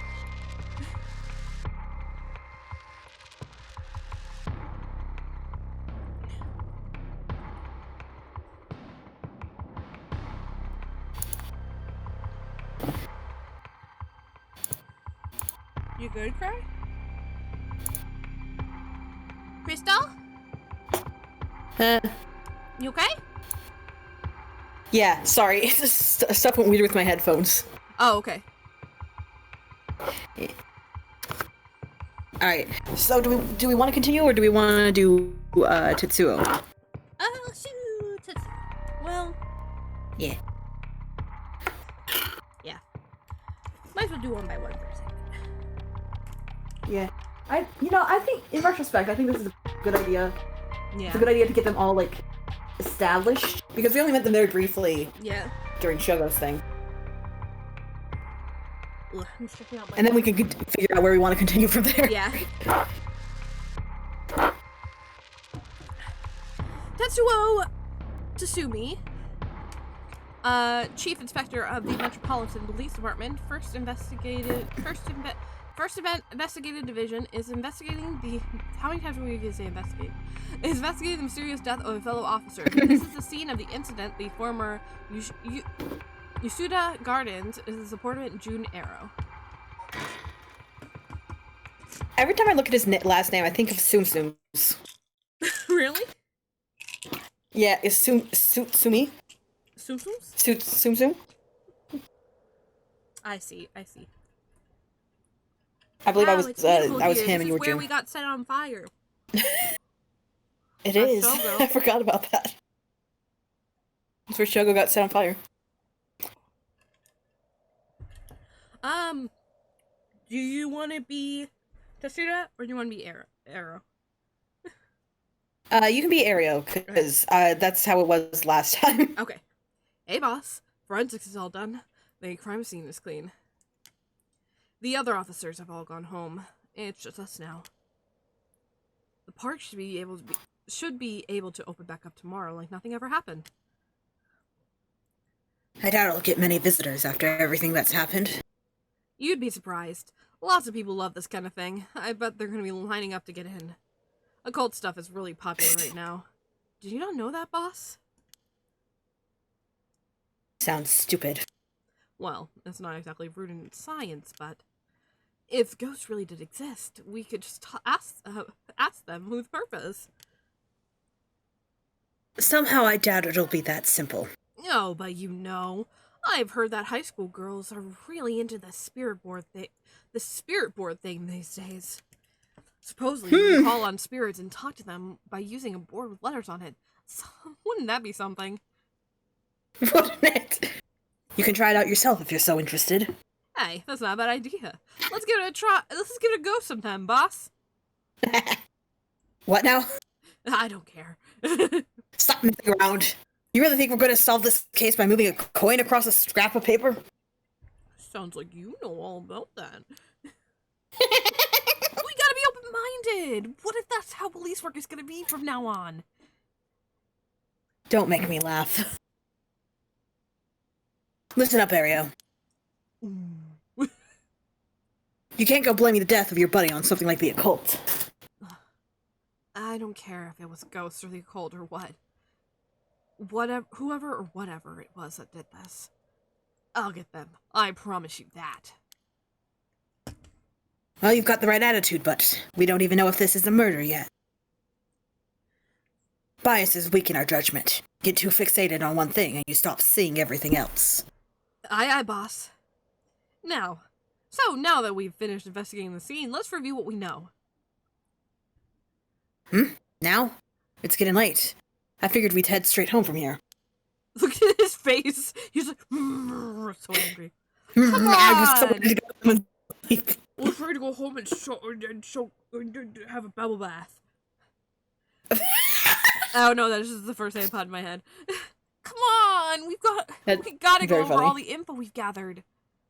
And what better place to do that than here at the scene of the crime, where we can soak up the atmosphere. Soak up the atmosphere? The hell is there to soak up? You must be really into this occult stuff if you get off on being in a place like this. Wait, be somewhere like this doesn't get your blood pumping? No way. You're not attracted to parks?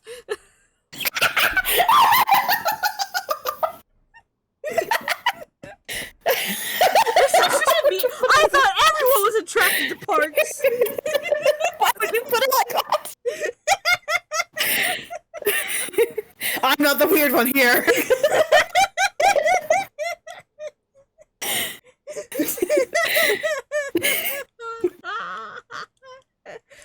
No, don't turn this around on me. I'm not the weird one here.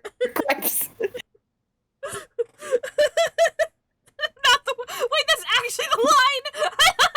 Yes. I was closing my eyes from laughing! Oh my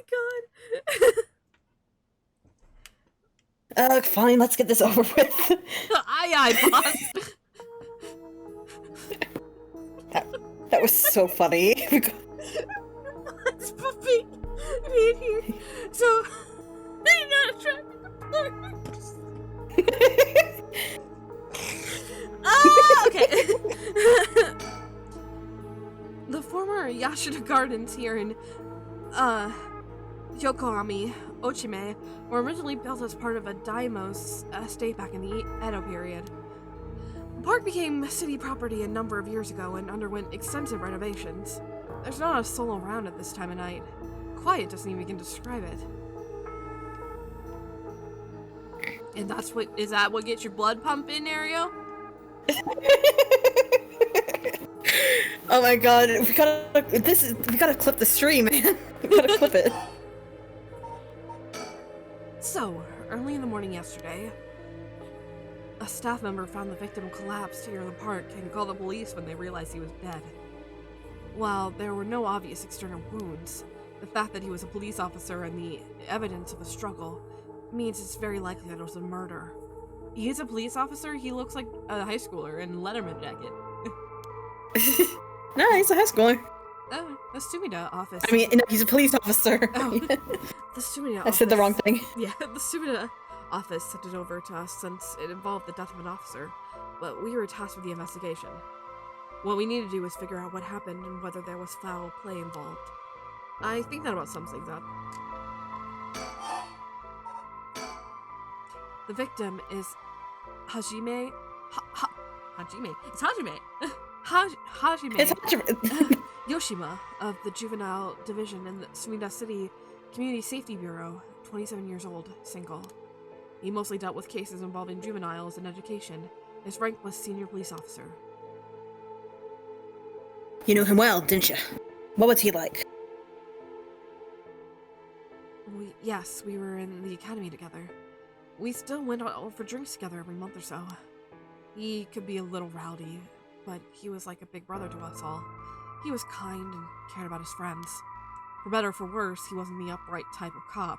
The man always showed empathy, and I heard he was popular with the locals for it. He treated each and every troubled kid that he met with compassion. He had a great track record when it came to rehabilitation. Sounds like we lost a good one. Yes, we did.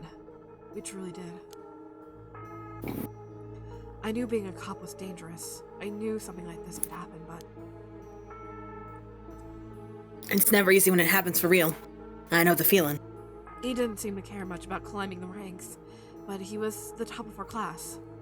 Only problem was that he took on so much, he had the most unfinished paperwork too. I always felt he'd need an unusual guy like... I always felt we'd need an unusual guy like him to help us solve all our unusual cases.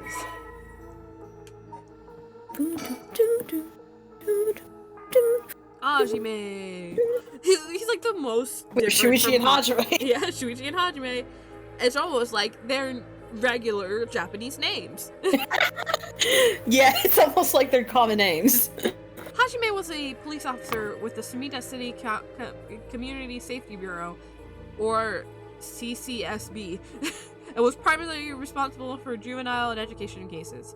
He held the rank of head patrol officer into the force at the same time as Junior Irio. Hajime was found dead under the mysterious gangs that had former Yashidina guarded early in the morning yesterday. Yosh. Once a rebellious gang member himself, Yoshimi turned his life around and used his own experience to connect with troubled youth as a police officer. While his appearance and demeanor suggested a man who was rough around the edges, he was a passionate, loyal, and caring man at heart, looked up to as a big brother by his peers. Yoshimi achieved stellar results in his work with juvenile cases, but his consistently sloppy paperwork and less than formal attitude essentially doomed his career, and he had him writing formal apologies to the regular. He left behind a fiancée who he'd been dating since high school. Wait, he said he was single. No, I don't think so. No, I swear he said he was single.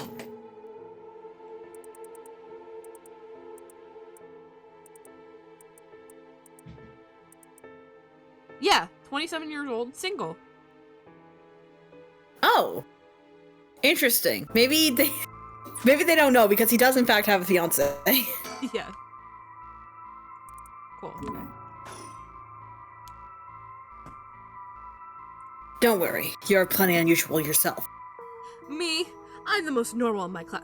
Me? I'm the most normal of my classmates. Besides, the real weirdo among us quit the academy a long time ago. There's one even weirder than you. Guess who that is?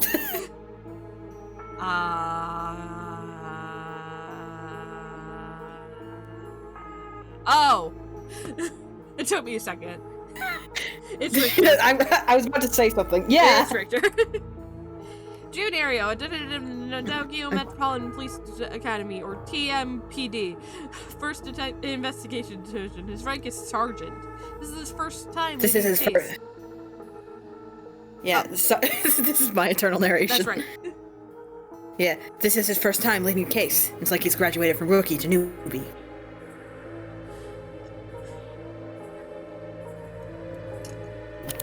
Bad time to drink water.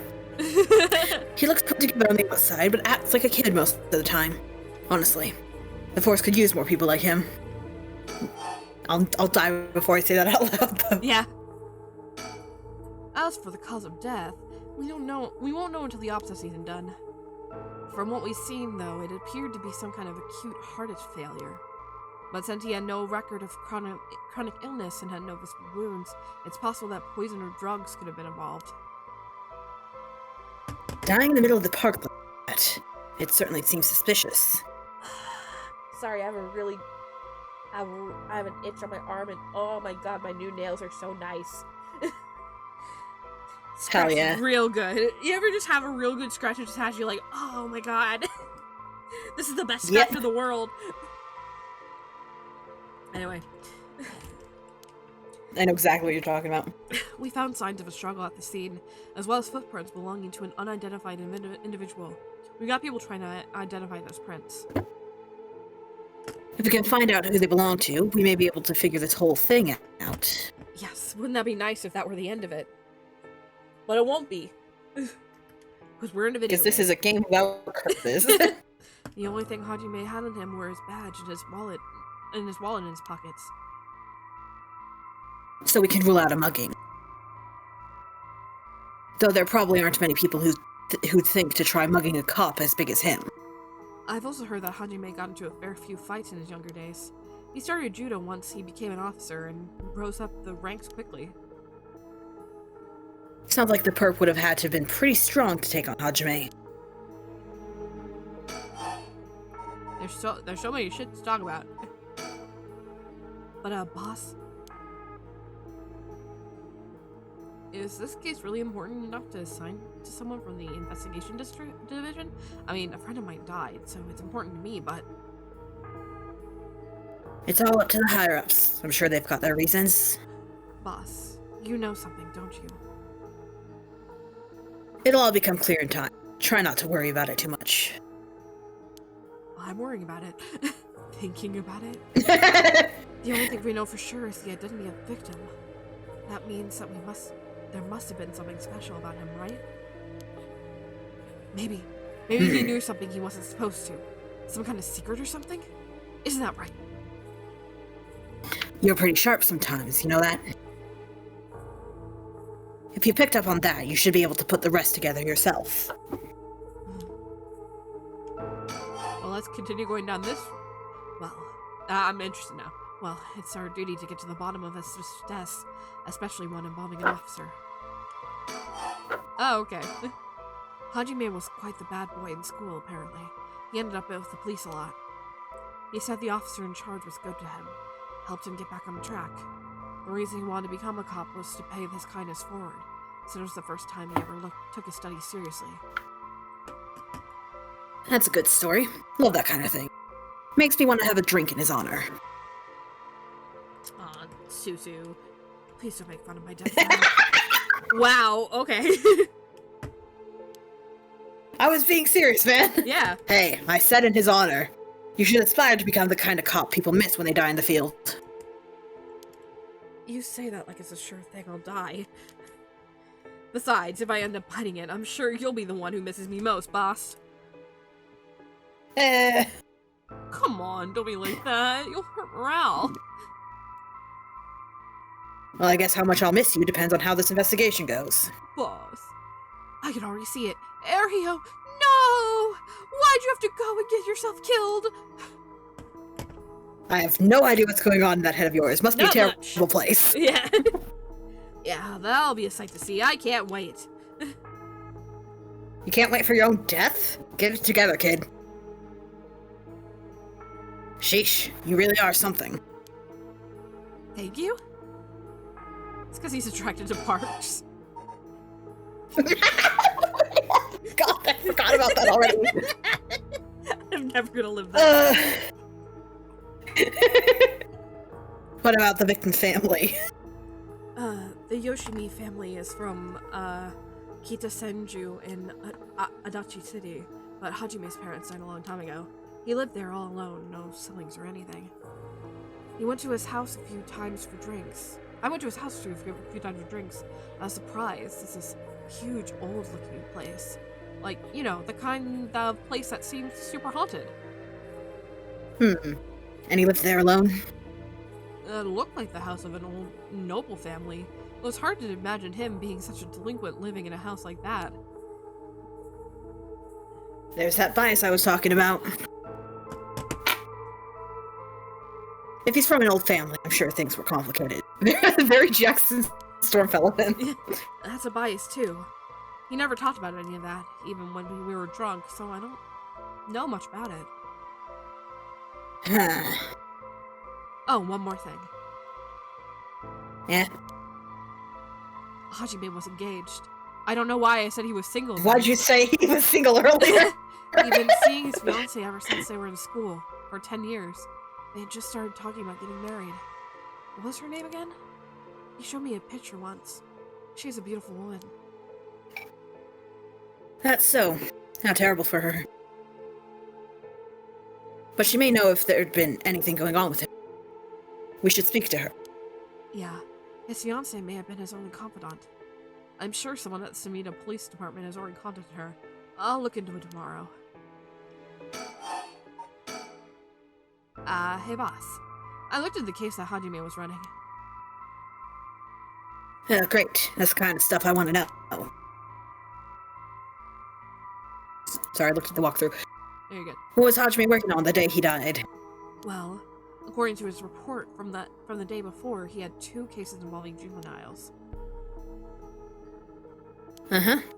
The first was the suicide of a high school girl who jumped off the building in Kamezawa last week. Yeah, I did hear about that. The girl's name was Michio Shirashi. She was a second-year student at Komagata High School, but it seemed as though Hajime had had contact with her even before this incident. Huh. So she'd been troubled for some time. That's the thing. About a month ago, he happened to see her walking around town. She looked upset, so he struck up a conversation with her. He was sure there was something bothering her, but she wouldn't tell him what. Must have been trouble at home. That's what he thought too. It seems he visited her home and spoke to her parents, but they said there were no problems, so there was nothing else he could do. And now she's dead. Huh. Then it's possible he could have prevented her suicide then. He must have been devastated. And that's why he was looking into this Michiro Shirashi again. He must have thought that something terrible had happened that drove her to end her life. But ultimately, he never reported the findings of his investigation. Probably because he died. I see. And you're thinking that it may have had something to do with his death. We'll have to find out what it is Hajime discovered. Right. Let's check with the Sumida Police Department about that tomorrow, too.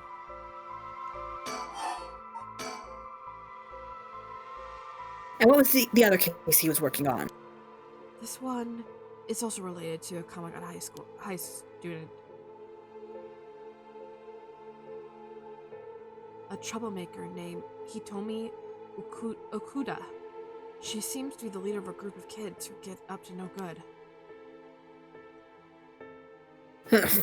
Juvenile delinquency. Fun. She was pretty bad for a while.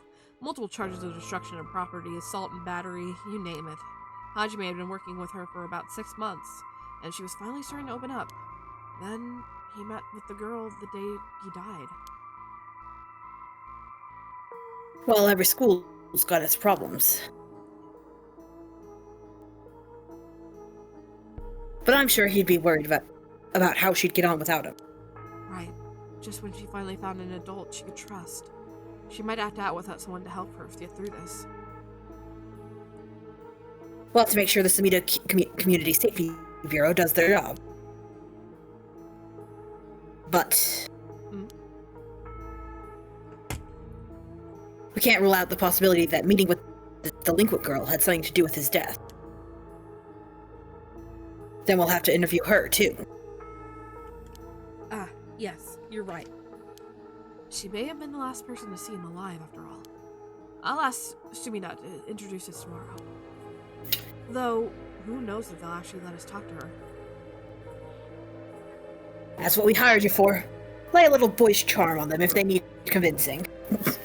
Oh yeah, I'm sure they prefer me over a scary-looking old man like you, boss. Watch it. I'm still your superior. You ought to act like you respect me, at least. Oh, I thought I was. You were? Shit, is that just how your generation speaks? You really are a new breed. Me talking to my sisters. That's probably just me, actually. Well, I don't think you can get away with that with other people. So, anyways, boss. Were you even listening? Well, you've got a bit to look into tomorrow. First, the 2 Komagata high school cases that Hajime was handling. And we need to speak with the fiancé as well. I believe that's for tomorrow. Estimated time of death, approximately 11 a.m. Acute heart failure, case unknown. Sign of struggle. Body tumor by groundskeeper currently investigating the fiancé, the deceased, into blah blah blah blah blah. Cool.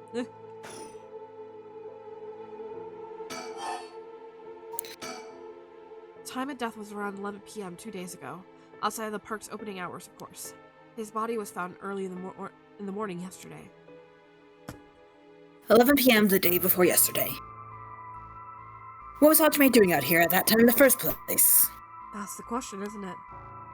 The entrance to the park is closed after hours, but it's a small gate that could be fairly easy for him to get through if he really wanted to. That would, of course, be breaking and entering, but what do you think, boss? What do you think?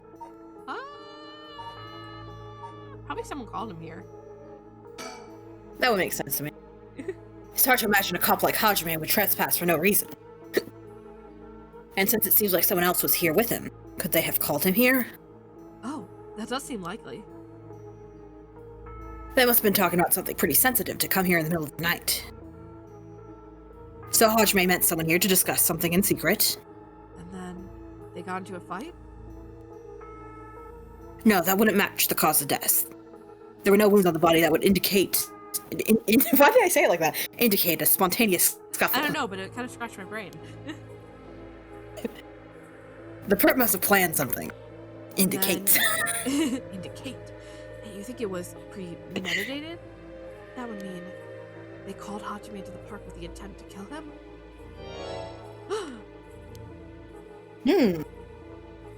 Well, there's still the possibility that it was just some kind of accident.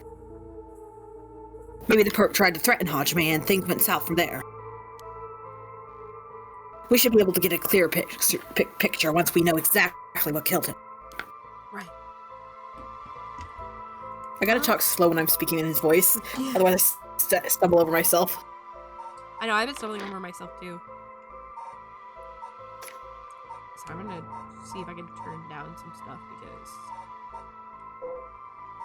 it is skipping a little bit. Oh. What? No! Full screen, full screen. Please. There you go. Okay. Ooh. Okay, cool. Hopefully that'll help it a little bit more. Yeah. I barely even tell a difference in quality, even though I picked low res. Oh, but it got rid of the borders. Ah, I actually like that better. Yeah. The borders were kind of distracting. Yeah, but either way. I'm so glad you're back in the First Division, boss. I've always admired your work. You were like a god to me. You were the whole reason I became Oh my God. in the first place. Yeah, about that. I hate you. Go away. People have been saying that ever since you first entered the academy, but... Yes, that's because it's true. I couldn't believe you got transferred out of the first just as I was assigned to it. I've been getting to work a case like this now, just the two of us, is a dream come true. Happy as I am to hear that, He's probably well, like retiring or something. how should I put it? I have 2 more days until retirement, and then I die. Yeah. I die as soon. Don't you know cops die as soon as they retire? If that's true, I'm not sure you've been showing me the appropriate amount of respect. Okay, well. Huh? But I do respect you. Just don't tell me you're going senile, boss. That's exactly what I'm talking about. Why did you run your mouth like that? It's getting late. You must be sleepy. Don't worry, boss. I'll make sure we get out of here soon. Yeah, I get it.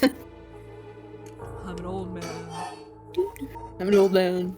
I've been wowed by your shrewd detecting abilities all day today.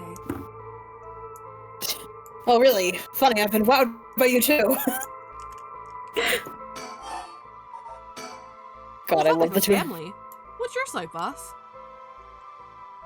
The hell's wrong with you?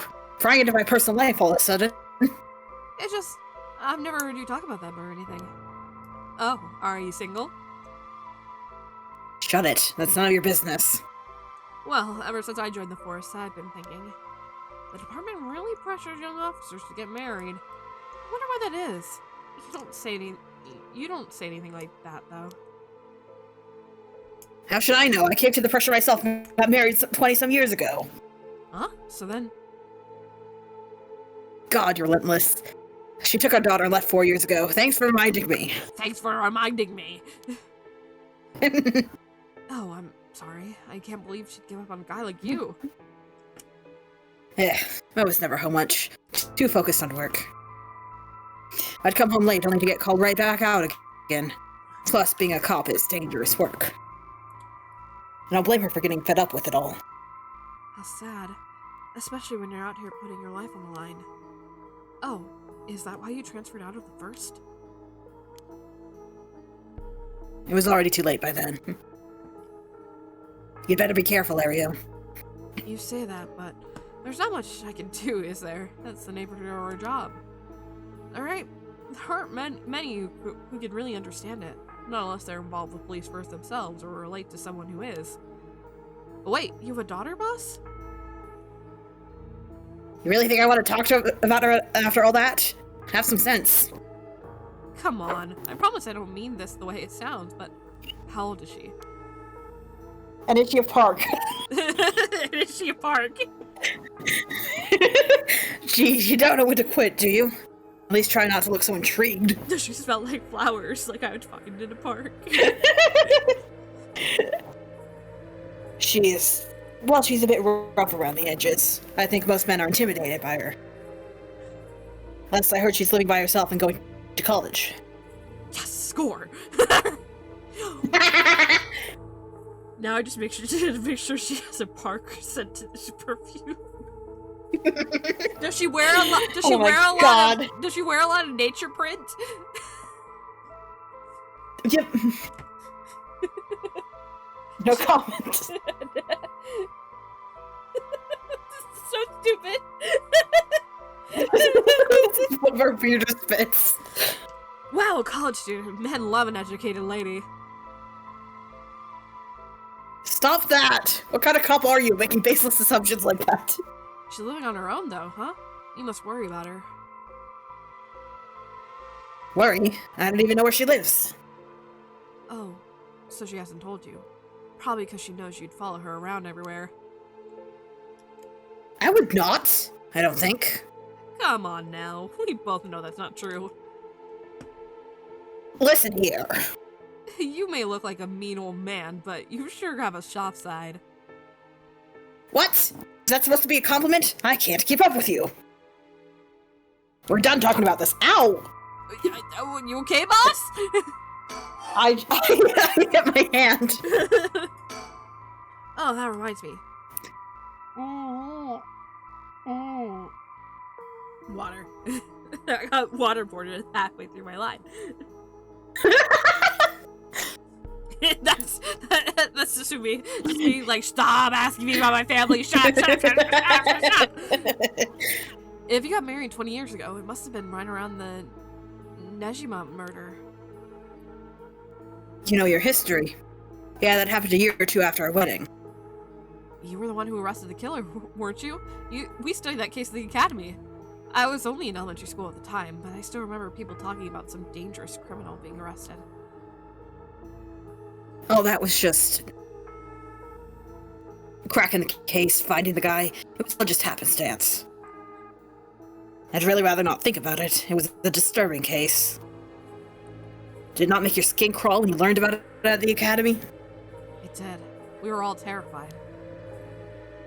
Sounds about right. No one could believe that such a mild-mannered man could have committed such a terrible murder. If we'd overlooked one little thing, we may never have caught him at all. I think I remember hearing there was only one charge brought against him in the end. That's right. We didn't have the evidence. I knew there was no way such a meticulously planned crime could have been there first, but... we may have stuck Fumishika Nejima in a cell, but it was no victory. He always had the upper hand. And all the damage he did to everyone involved, especially the victim's classmates. It's already been 20 years, huh? God damn it. This is why I try not to think about it. I'm sorry. Oh boy, can we find out about the murders? This is gruesome, by the way. Okay, well, let's see. I can't say that I'm not interested. I listen it's to true crime. It's I listen to true crime. I was just about to say. The true crime instinct. Except it's fictional, so it's okay. A notorious case from over 2 decades ago involving the murder of a female high school student. It first came to the attention of the authorities when part of a human left hand was discovered floating in the Sumida River. Testing revealed it to be going to a missing female high school student. As it appeared to be severed deliberately, the police launched a murder investigation. A large-scale search of the river was organized, but the highly polluted state of the water made this impossible. Visibility was poor, and the stench was intense, and the divers quickly fell ill. They succeeded in recovering only the victim's head and what appeared to be part of her leg before the search was called off. At the time of the incident, the Sumida River wasn't as polluted as it had ever been. Neither fish nor shellfish could find it, eventually causing the annual fireworks festival to be cancelled off indefinitely. Over the course of the search, the police discovered a number of unidentified human bones. This caused a stir among the public, as several other young women had gone missing in recent years in the Tokyo area, and it was feared that they may have fallen victim to the same fate. Forensic technologies at the time, however, were not advanced enough to determine the identities of the deceased, and so the police were unable to open any inquiries. Yeah, so that was in the 60s. Yeah. Due to the overwhelming lack of circumstantial evidence, the investigation ground to a halt until a hitherto unrelated individual came to his attention. During a questioning about a separate incident, Fujichima Nejima, a 36-year-old shop owner with no relation to the victim, divulged details about her that had never been released to the general public. Investigation into his background was conducted, leading to his arrest. Nejima testified that he had snatched his victim from the street and confined her in an underground storeroom of his shop, which also served as his living quarters. He chose her for no special reason, but simply decided she was an opportune target at seeing her walking alone at night. After keeping her locked up for several days, he restrained her, sewed her mouth shut, and severed her fingers and toes with a box cutter while she was conscious. As she screamed silently behind her sealed lips, he proceeded to her wrist, her ankles, her elbows, her knees, working his way inward slowly and methodically. His victim constantly wavered in and out of consciousness. Her ordeal continued until she died of blood loss. Nejima dismembered the rest of her body and disposed of her behind his home in the Sumida River before cleaning his storeroom and returning to his everyday routine as nothing has happened. The brutality of his actions shocked the nation when they were eventually reported. Once apprehended, Nejima readily divulged the details of the murder, but was less willing to explain his motive.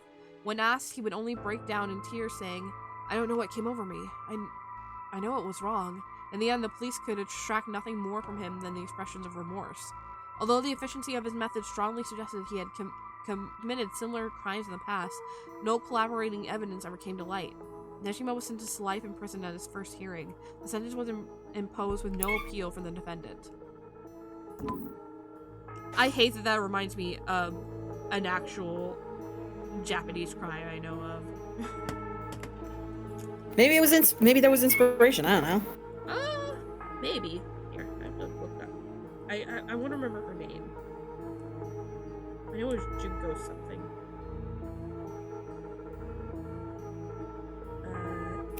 This is not the time to make a Danganronpa joke, Rain. This is not. No, but as I searched Junko, that was the first name that popped up. Junko. She's in the pop culture. Her name was Junko Furuta. She was basically kidnapped by like 4 different male teenagers around her age. She's 17 years old, and it took place over like a 40-day period. And I won't go into the details, but basically they severed her body inside a concrete-filled drum. So, just the fact that he was, like, tortured in a room, I was like, that reminds me of the Junko case. It's one of the worst, like, it's one of the worst cases of, like, I want to say stalking, like, true crime stuff. And listen, I don't listen to any of this for fun or, like, to figure out, like, more ways to, like, torture people in writing or whatever. I do it because, like, it feels like I'm learning about someone, you know, that didn't get recognized much. I don't know. It's like it feels good to, like, learn about these people and kind of, like, respect the fact, like, they're being known about, you know, like, their deaths are being sympathized with because it's awful. Yeah, I see that. Yeah. And it's like, I you're not around anymore, but I hear you, and I sympathize with your struggles. Yeah, I think, yeah. And it's good to be informed. That's much better, you know? Yeah, that's a much better way of, like, dealing with true crime than, like, the sensationalism version that you get a lot of the time. No, it's like, I listen to it just, I'd also just like to be, because I'm an anxious person, and, like, it doesn't make me too anxious, because, like, kind of, like, I'm learning, like, signs, you know? Of, like, how to keep myself safe, in a way. It's what it feels like. Yeah, that makes sense. But anyway, if you guys are interested, that crime is up on Wikipedia, or you can look it up, but, very much, if you're discretionary advice. If you thought this one was nasty, don't look up Junko.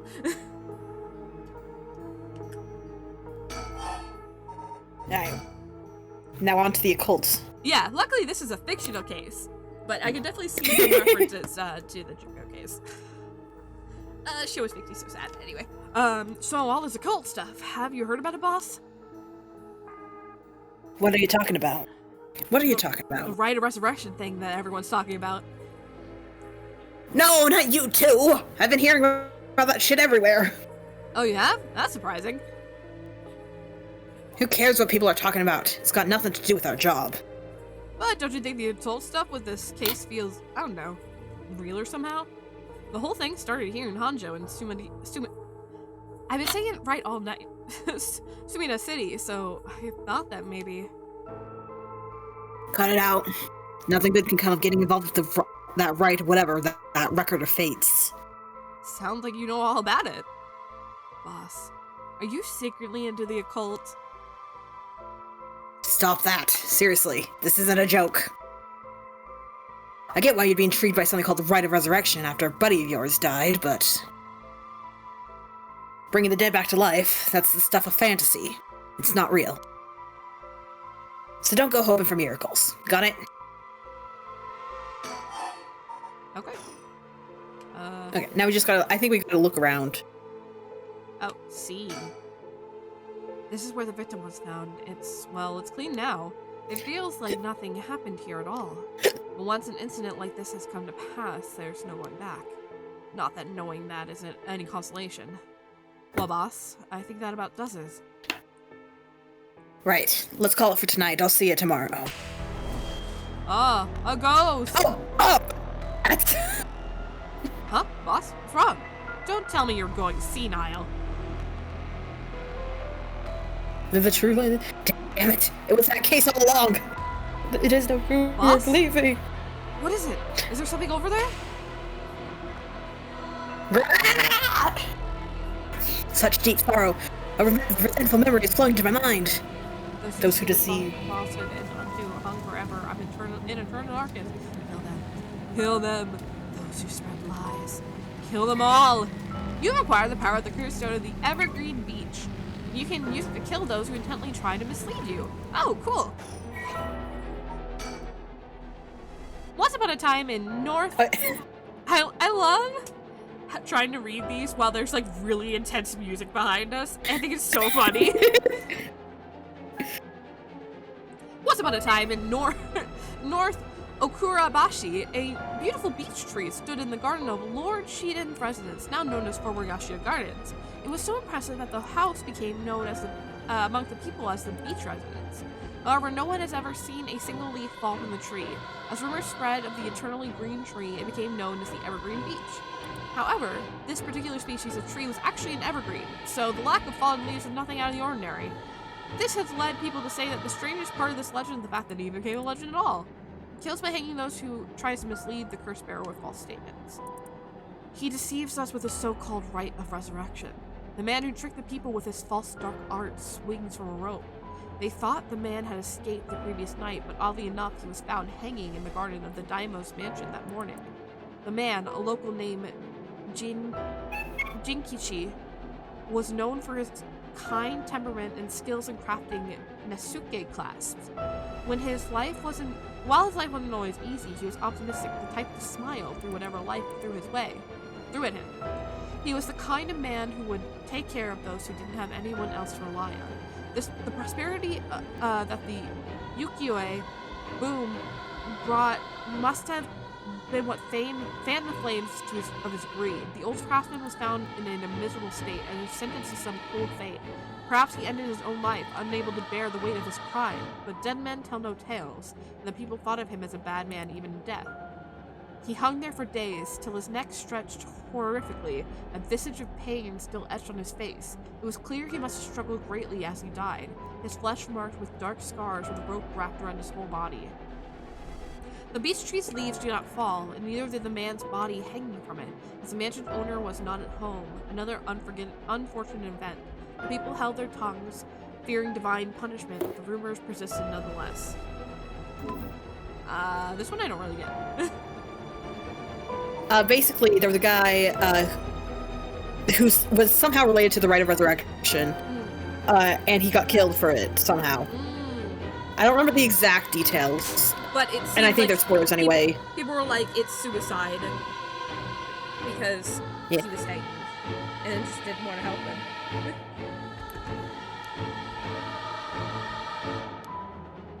They didn't want to help him because he lied to them, and that's the whole reason for the lying thing.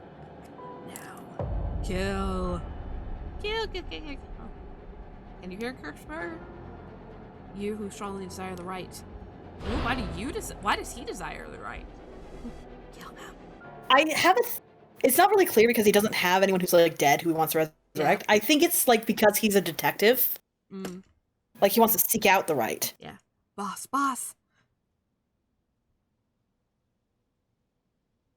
Boss, what's the matter? Don't tell me you really went senile.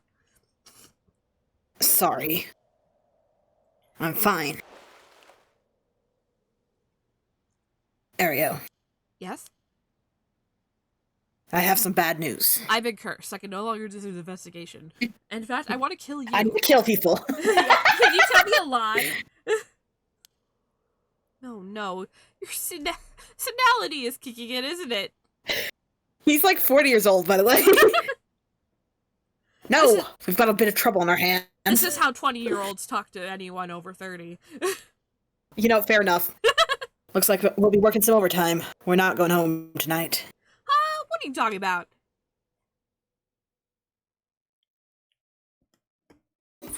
TV break? Yeah. Alright. Now from here on, I think we can be like a lot more loose, if that makes sense. Like, I don't know. Who are we interested in after learning all that everyone's going through?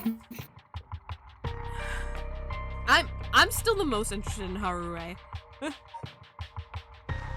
All right, let's do her then. I also just really like doing her voice. It is like a very good voice.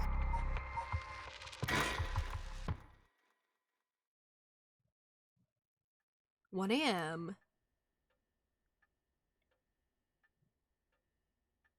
We're still in the mansion.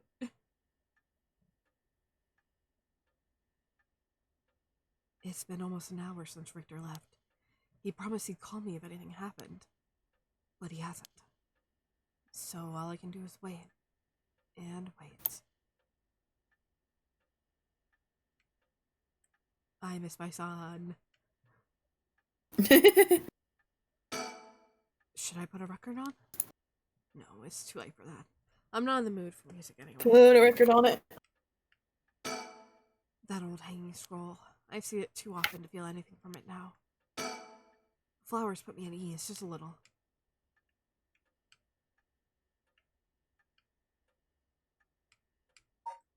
Oh, a newspaper. That's stable. Come to think of it, I never offered him any tea. Not that I ever learned how to make it. I was too rich for that. Now we live alone. Yeah, what's this? A newspaper? It must have fallen off the chair.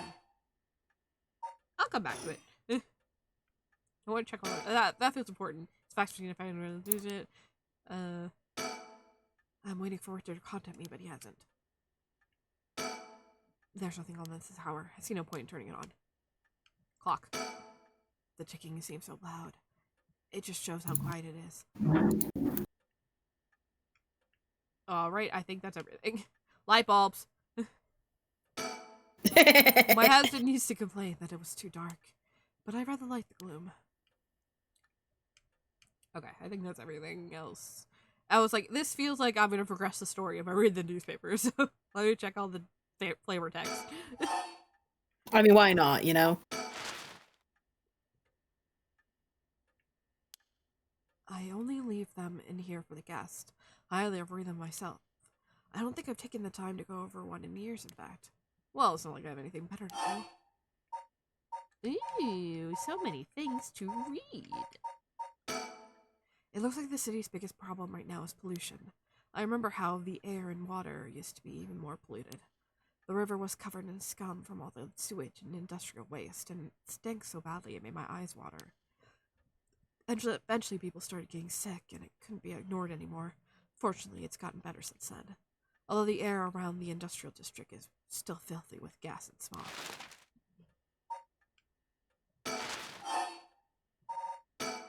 All sorts of articles about the current state of the economy.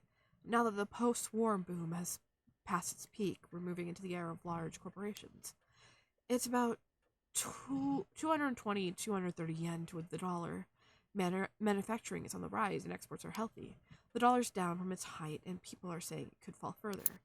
Though there's no denying how much the standard of living has improved the past few years. It's common to own a car and television now, and supermarkets are better stocked than ever. Fun to read this from the future. Now that everyone has more spending money to go around, people are coming up with all kinds of new diversions. It seems like only yesterday people were flocking to the arcades to shoot aliens. But now we have these enormous theme parks and gaming machines that plug stream to our televisions. What the fuck are those? I think this is, they got it made in Japan. Soon it's gonna fit in your hand. Japan had like a huge economic boom in the 80s. It's called the bubble. Everyone talking about superhero series, foreign films, and movies based on the latest bestseller. Back in my day, fusion rock and folk music were all the rage. But now it's all about city pop and idols. I find it hard to care about that sort of thing anymore. Mood, and I'm only 25. Yeah. Everyone attends high school now, even girls. Universal education policy, they call it. The country's gotten rich enough that every child can go to school. Education is the backbone of modern society. If you want to work for a good company, you'll have to get into a good university. With more people in the running than ever, the competition to get those universities has gotten fierce, though. The new generation is rebelling. Schoolyard violence and delinquency are on the rise. But my boy was too sensible to get mixed up in any of that. I don't want to read anymore. It'll only remind me of him. Oh, I have to read more than that. Okay. I don't really watch much television. It feels as if all the information in the world gets passed through that little black box. But father stopped them from reporting on the kidnapping back when it happened. I was glad about that. Less fuss. If there's one thing Honjo never wants for, it's horrific crimes. They found a police officer dead in a local park just the other day. A lot of my family are in the police. I hope it wasn't anyone I knew. I don't read the news anymore, not since last year. It brings back bad memories.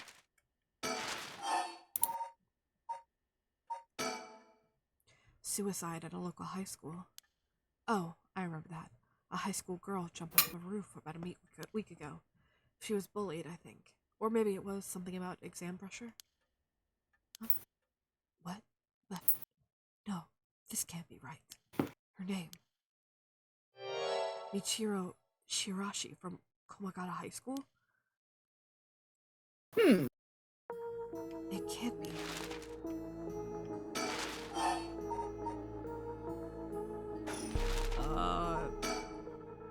Michiro Shirashi maybe you should... Who witnessed my son Kennedy committed suicide that last week? That means Mr. John Shiro was terrified of someone who already died? Is that what he meant by a curse? I can't work this out on my own. Maybe Richter will know. Why would he call? Oh, I haven't left it off the hook, have I? I know, have you? I made sure the receiver's on the hook. It'll ring as soon as he calls. Ah! That must be it. I'm gonna leave you hanging, bro. Hello? Shimegima Residence.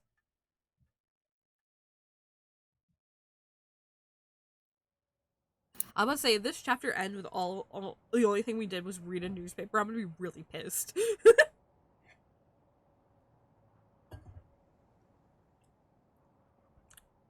Richter called me out to meet him, and we came here to Komagata Bridge.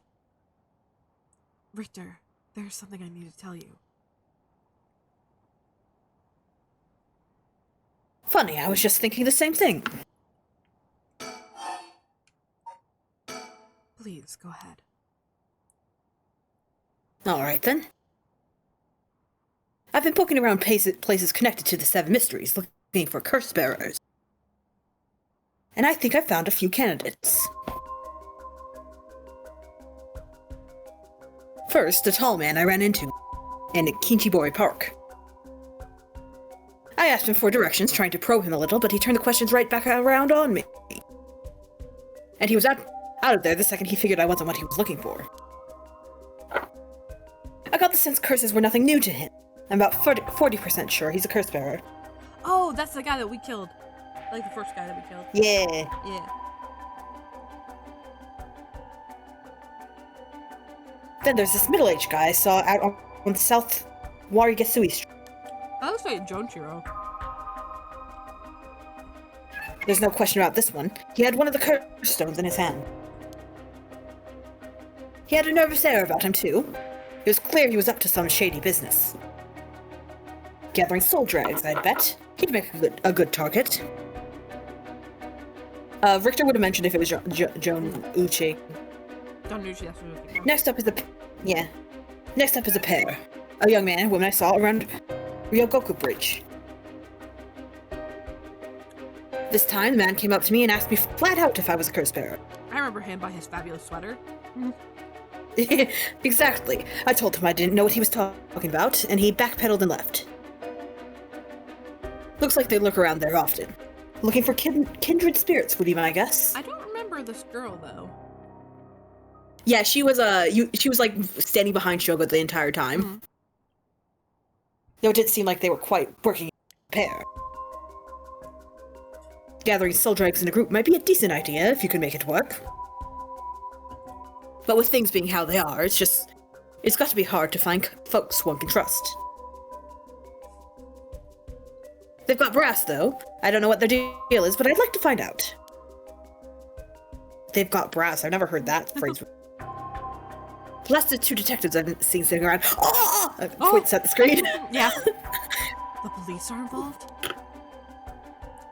Not necessarily. The body turned up in a local park a few days ago, so they might just be looking into that. Still, the park's got ties to one of the 7 mysteries. Might be it was a curse that did the guy in.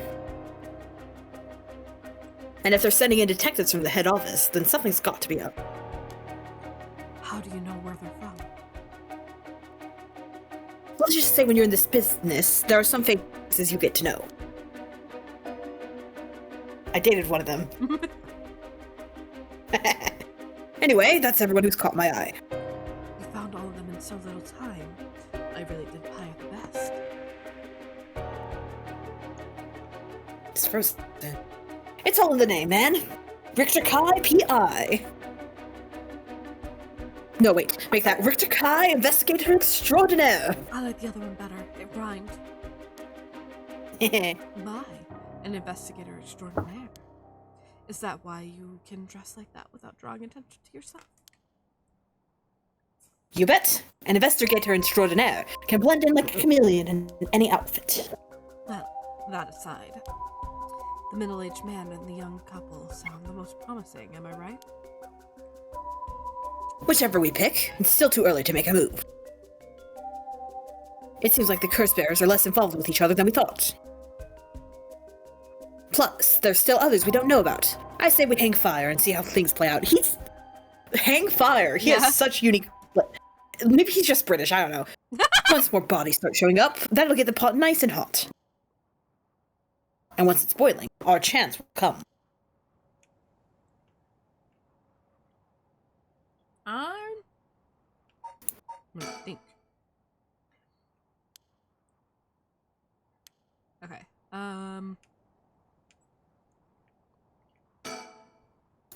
The Sumida River. The water is filthy and horrid, but at night, when it's still, it looks almost peaceful. Can I ask you something, man? Hmm? Is the Sumida River what you Honjo folks picture when you think of home? Oh, so he's not local. All I can tell you is that I can hardly stand the sight of it. Right. Should have guessed. Isn't this where we found Shuichi's body? Yep. Yep. This is where they... Well... This is where they found him, right after he went missing. All alone, floating in that horrible water. All I can think is how scared he must have been. How cold he must have been. What did he ever do to deserve something so awful? I've come here every day since then. And I've prayed to the river to give him back. To give me back my son. Day after day after day. No wonder you have such big eye bags. Yeah. You know, in olden times, people believed rivers marked where our world met the next. So the act of crossing flowing water had a huge amount of spiritual significance.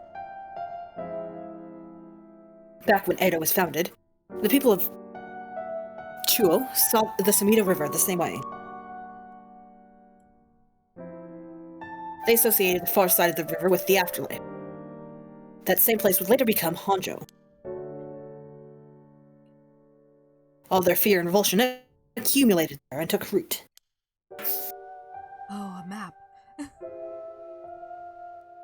But then the Yogoko Bridge sprang up after the Great Fire of Mireke. And just like that, Honjo was part of the city too. And as it turned from farmland into a town, the people surrounded it with man-made rivers and crisscrossed it with canals and waterways. Yeah, look at all those. Weren't those to prevent flooding? That's what I was told. They were, but that's not all they were for. Their other purpose was to contain all the corruption that had built up on the far shore. Spiritually. And stop it leaking to our side of the Great Divide. Officially, they were a physical barrier, but unofficially, they were a spiritual one, too. So, if I have this right, are you saying that Honjo is a place where the real world meets the afterlife? Exactly. That's why the Rite of Resurrection is here, rather than anywhere else. I'm sure of it. And it's probably why the 7 mysteries and their curses have survived the modern day. Yeah, that makes sense. And I guess that would make this spot where we're standing now, right over the water, the border between life and death.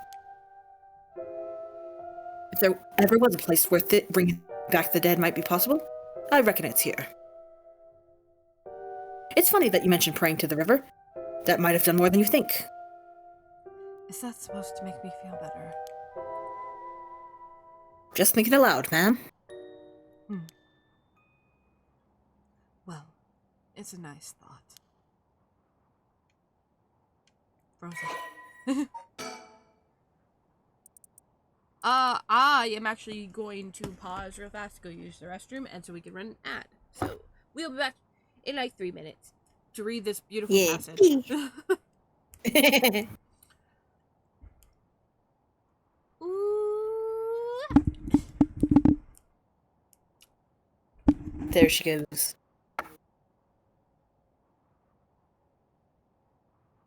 How you doing, chat? I'm going to stay here.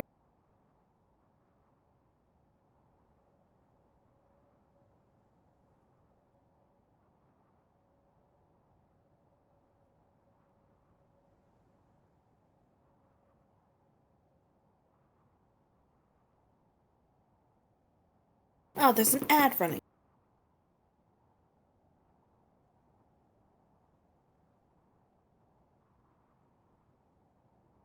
You guys didn't get an ad. Hooray for you. Please enjoy our nonsense. I thought it was nonsense.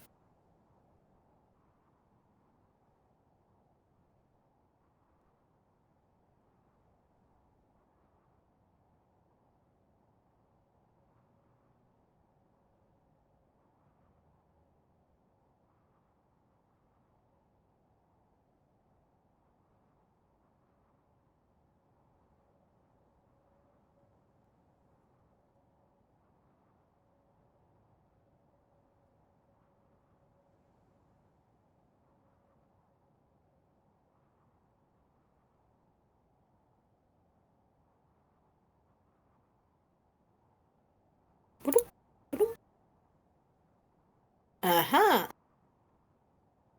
Discord notification.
Have you guys heard of Searching for a World That Doesn't Exist?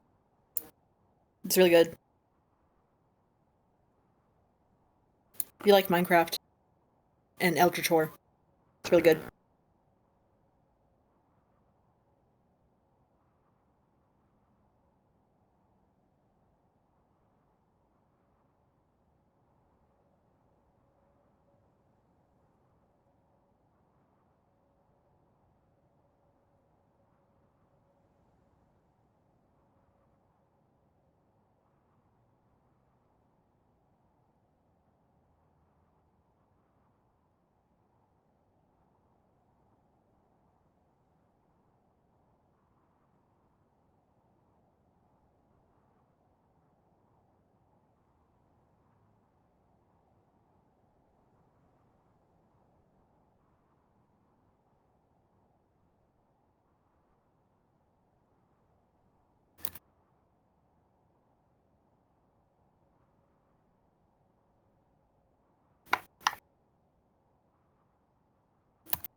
Part of me wants to like charge my headphones while we're waiting. But like what like when is she gonna come back? I don't know.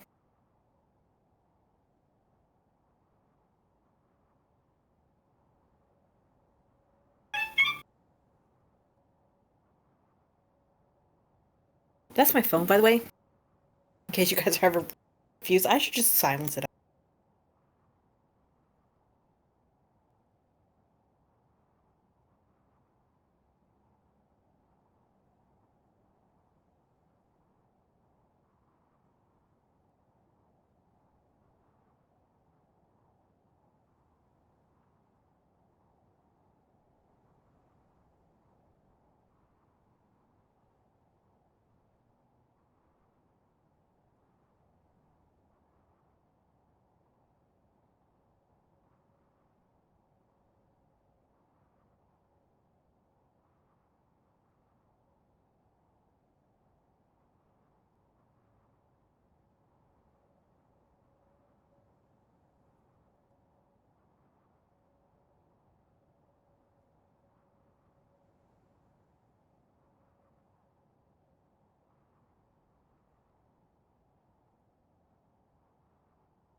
Oh, sorry, it took longer than I wanted to. Woo! I was sitting here in complete silence. Oh no, I'm sorry. Nah, it's okay. Ooh, we got an Atten puppet show. We got what?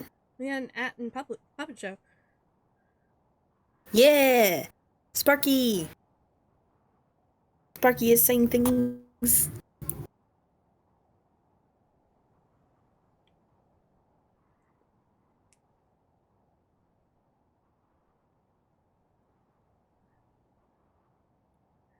I hate when I accidentally stop it on silent parts. But also, while I was gone, I found another map making tool that I think I'll put into D&D chat. I did really like Dungeon Scrawler. That was pretty cool once I figured it out. Alright, Now let's learn about the Samina River, where many people have died. At least 2. Isn't that also where the murders were talking about? It was Nejima murder. Yeah, the Nejima murder. A Class A river. What constitutes a Class A river? That is part of... I have no idea. I'm part of the Arikawa River system, which runs through much of eastern Tokyo and empties in Tokyo Bay.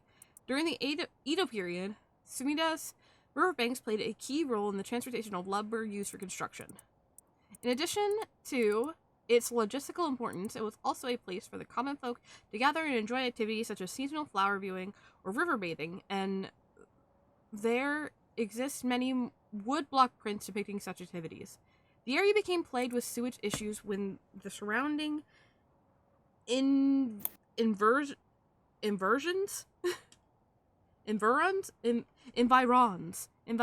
were industrialized in the post-war period, with the situation situation improved since. Many unique bridges span the Sumida River, including the Rogoku and Azumabashi River bridges, which attract a large number of visitors as sightseeing spots. Massive firework displays in the summer are also used to draw the crowd. The river has served as a cornerstone for both the city and its people, having both aided in its development and serving as an inspiring backdrop for countless works of art and literature. Fascinating. not finding anything about Class A, but there are like river classes that refer to like whitewater. Class 1 river difficulty is easy with fast flow and small waves. Class 6 river difficulty is extreme and exploratory. It is considered extremely dangerous. So I'm assuming that means there's not a lot of action. We're on Komagata Bridge over the Sumida River. There's a highway on the other side and a freeway on the other, and they're both deserted this late at night. More shit to read. Hooray! Yippee! I do enjoy reading these. But one of the bridges spanning the Sumida River, completed in 1927 as part of the reconstruction effort followed by the Great Kanto earthquake, is notable both for its distinctive blue arches and the cutting edge, for the time, techniques used in its construction. There are many bridges stretching across the Sumida River, each boasting a unique structural form and design. Fascinating, thank you. You can also examine the river again. Oh, that's right. There's one more memory I have of this river. Do you mind if I tell you? Go ahead. It must have been about 20 years now, when I was still a schoolgirl. Back then, the Sumida River was much filthier than it is now. It was full of garbage and industrial discharge. It was scummy and slimy, and it stank. You could look out over the water and see dead cats and dogs and pigeons just floating. And one day, among all the filth and garbage, there was a piece of my missing classmate's hand. Oh, shit. What? It was almost a miracle when you stop to think about it. What were the chances that someone would find a part of her that was still recognizable? And that, although everything but the palm had rotted away in the water, the part that was left would have an identifiable scar, and that they would tell it had been a murder from the blade marks on the bone. Wait. Are you talking about the Nejima murders? So you've heard of it. I'm impressed. I assume you were but an elementary schooler at the time. I wasn't really aware of it then. I only heard about it after the fact. I had no idea the victim was a classmate of yours. Oh. That's him. That's Wow. the killer. A man who made headlines over 2 decades ago, the perpetrator of the brutal murders of the Nejima murders. Yeah, I wouldn't... That's mean to say. I was like, I'm not sure I'd trust anyone with a face like that. It's like it's his greasy hair. He like clearly doesn't take care of himself. Yeah. To be honest, it was a bit of a blur. A wave of chaos just parting around me. Something like that. They said the rest of her body must have sunk to the bottom of the river. They combed the riverbed, but they only found pieces. Everything else must have rotted and flowed out to sea. Afterwards, I heard that all the divers who had been looking for her fell ill. A sorry story for everyone involved, huh? It's funny. Everyone figures, what? Sorry, I accidentally pressed it. Yeah, I figured. It's okay.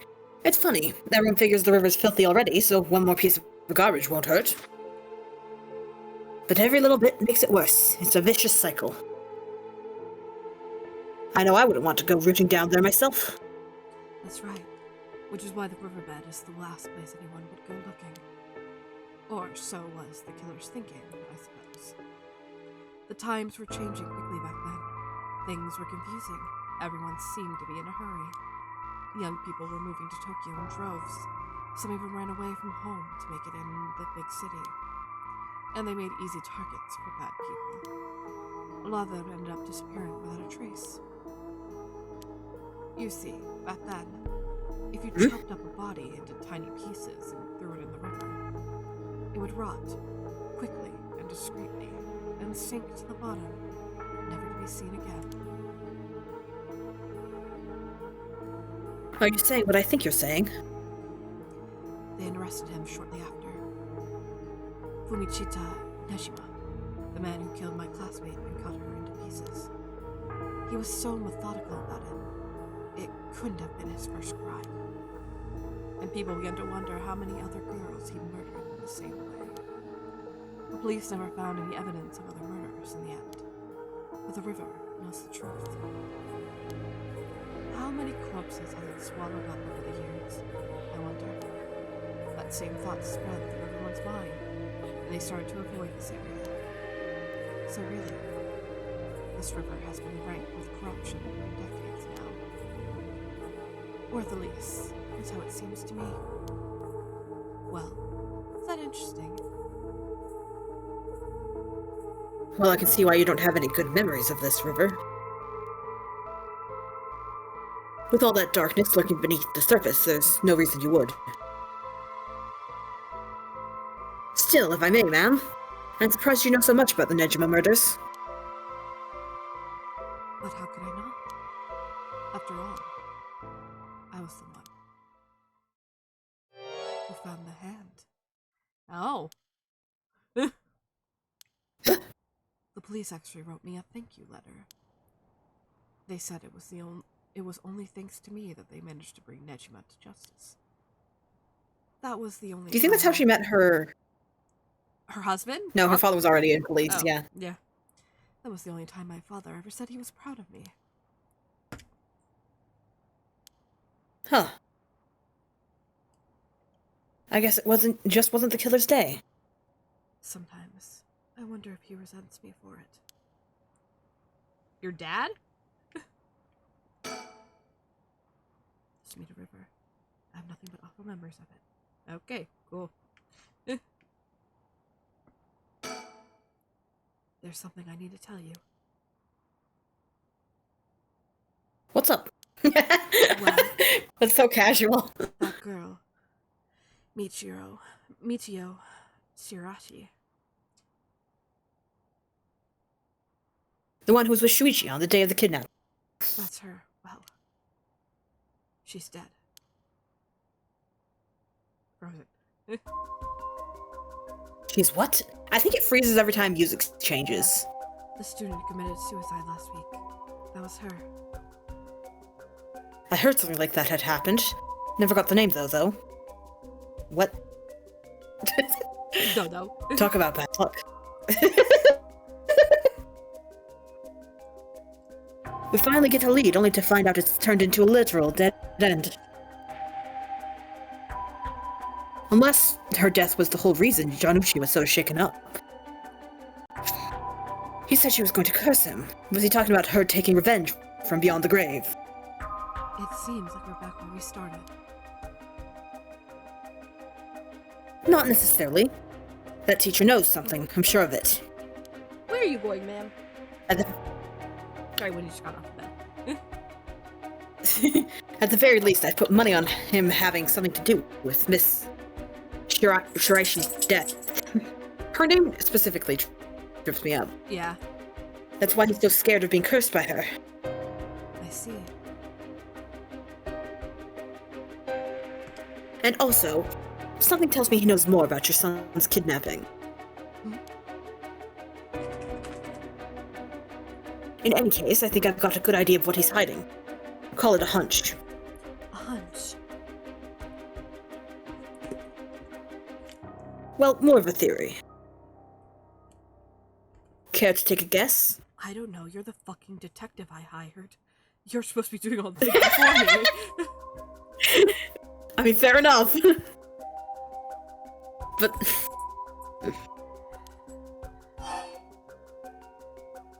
I don't know.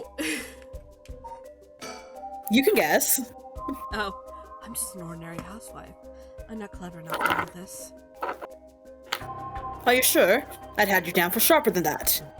That's flattering, but I'm afraid you're mistaken.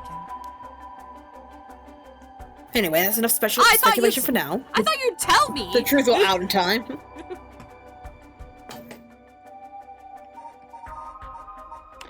Where's my autosave? That was too long ago. It's right there. I thought you would Right at now, I least think tell we me. need I to have could another guess chat in order with to Mr. know. Janucci. You're a bitch. Maybe you can do it if you talk to him again. Yeah, maybe. Is something wrong? Not really. It just struck me. It's been 20 years since the Nejima murders. So it has. Not to spook you or anything, but I thought you might be interested in knowing. Hmm? No. Life in prison doesn't always mean life. There's precedent for first-time offenders being allowed out on parole after 20 years. Oh no. Only if they're found to show remorse and the desire to reform themselves, of course. Oh no. That's right. I'm impressed you know so much. It's still hard for someone with a criminal record to reintegrate into society. I hear they've been trying to fix that recently, matching inmates with jobs and accommodation. Oh, really? They keep an eye on them, of course, and make them report in for regular checkups. But to avoid discrimination, they keep the inmates' records a secret from everyone but their employers. They even give particularly notorious criminals new identities so they won't be recognized in the workplace.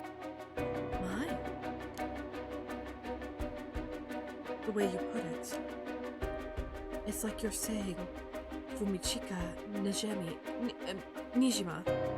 could be out on parole right now. Back in society under a new name, with nobody any the wiser. It's possible. As it happens, a little birdie told me about a big name making parole a few months back. I don't know if that was Nejima. But our discussion just now did bring it to mind. I see. How unsettling. Now that you mention it, I just remembered something too. What was it? I was passing Komagata High School a little while ago when I saw someone.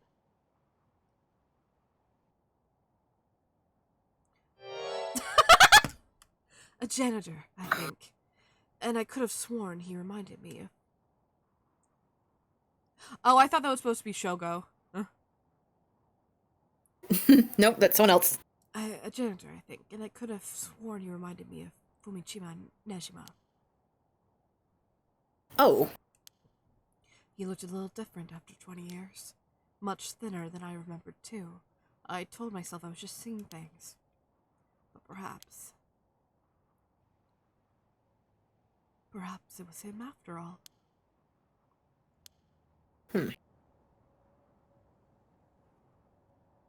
So, what next? The big question now is what the rest of the curse bearers are up to. Luckily, the Samita River is a good distance from any of the 7 mysteries. It's unlikely the other curse bearers will come all the way here. Can finally have a moment to think. I see. All right. Suspend? What does that mean? That means you can't continue yet, this scene right now. You cannot currently progress any further. Once your situation has changed, select resume to try again. Pressing suspend will change the story start. Oh, so we have to progress the other stories first? Yep. Basically, Though, I think we can. Hang on a sec. Click on this part again. This one? Yeah. Restart? I think restart. Yeah, maybe. Is it because I didn't guess about his theory? Yeah. What the fuck? That's dumb. We can speed through it if it. Yeah. Oh, no. Oh, we're all the way back here. Maybe press the auto? I am on auto. In order to... Yeah, okay. In order to progress, you just gotta, You gotta just read the society section twice. Or wait, 3 times. Yeah.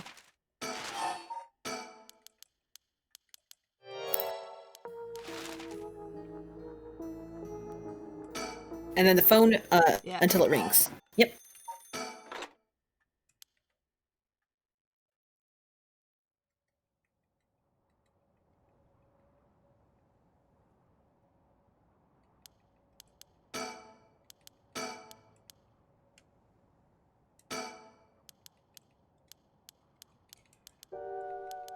La la la la. I have lots of trouble with this river. La la la.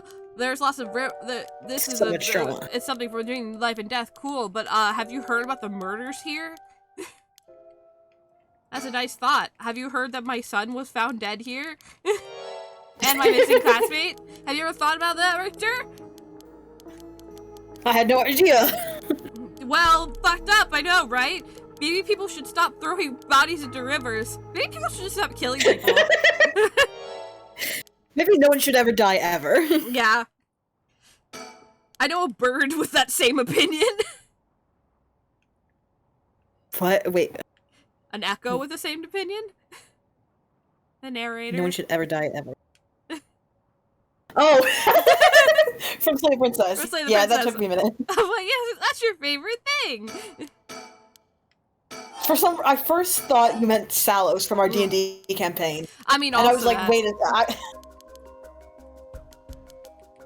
Salos. Maybe no one should ever die ever, and that will fix everything. Yeah.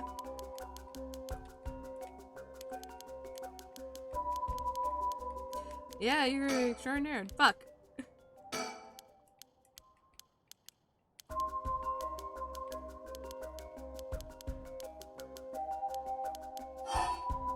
I can guess. Okay, now we can guess. Yeah, back off auto. I can't say for certain, but Mr. Jonucci? There is a proper answer to this. Yeah. Yes. Okay. Silence Michiro. And that's why he's afraid of her coming after him as a curse. With murder? No, actually. With a curse? No, with actually. Yeah. Weird, huh? What if Mr. Jonucci silenced Michiro Shirachi with blackmail? What do you think? Exactly my thinking. Jonucci knew about Miss Shirachi's connection to the kidnapping. And he used that to blackmail her into to do his bidding. He made her feel so trapped, she took her own life to escape. That's my read on it. How despicable. Well, it's just a theory. A murder theory? Right now, I think we need to have another chat with Mr. Jonucci. Is something wrong? Okay, now we're back on what it was before.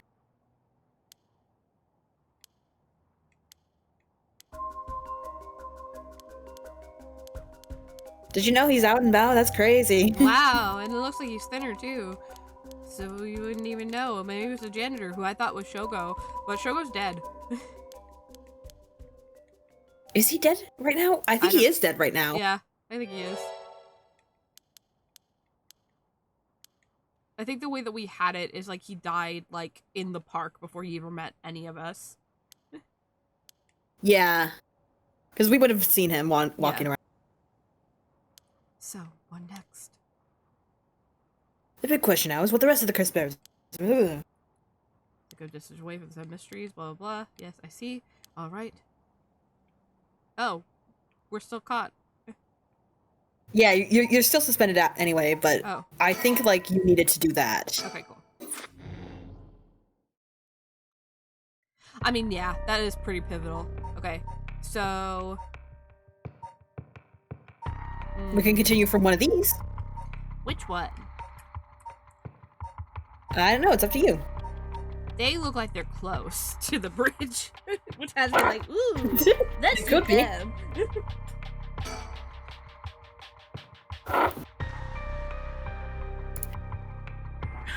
Oh, right, he just got cursed. Let's see how he handles that. Yeah, hang on a sec. I'm going to go to the bathroom quick. Okay. I'm gonna run their ad real fast.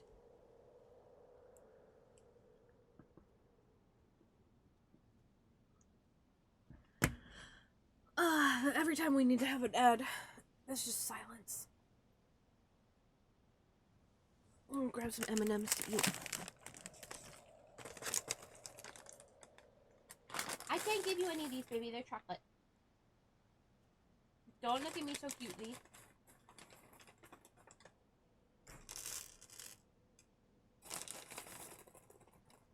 I have mini peanut butter M&Ms. I have not had sweets in a while, which is unlike me. I love sweets. Here, Winnie, don't look so pathetic. I'll give you some more salmon treats. What do you have to say? Can you tell me? Are you a good girl? Are you a good girl? You tell me? Are you a good girl? Don't hit me. Can you tell me? Can you say I love you? I love you. Woo. I love you. I love you. Okay, an attempt was made. Can you high five? Good girl.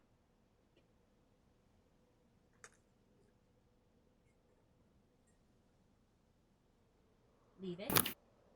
Good girl. I'm back. Welcome back. Focus. Good girl. Okay. That's a good girl. Okay. Okay, so let me get this straight, boss. Oh wait, we're still in an ad. So don't let me get this straight, boss. Let me get this straight, boss. I'm eating M&Ms. Man, I want M&Ms. You hear many I think peanut butter M&Ms splat against the receiver. Yeah, I don't think I've ever actually had a peanut butter M&M. Oh my god, specifically. They're my favorite, honestly. Mostly because I am like a big slut for Reese's.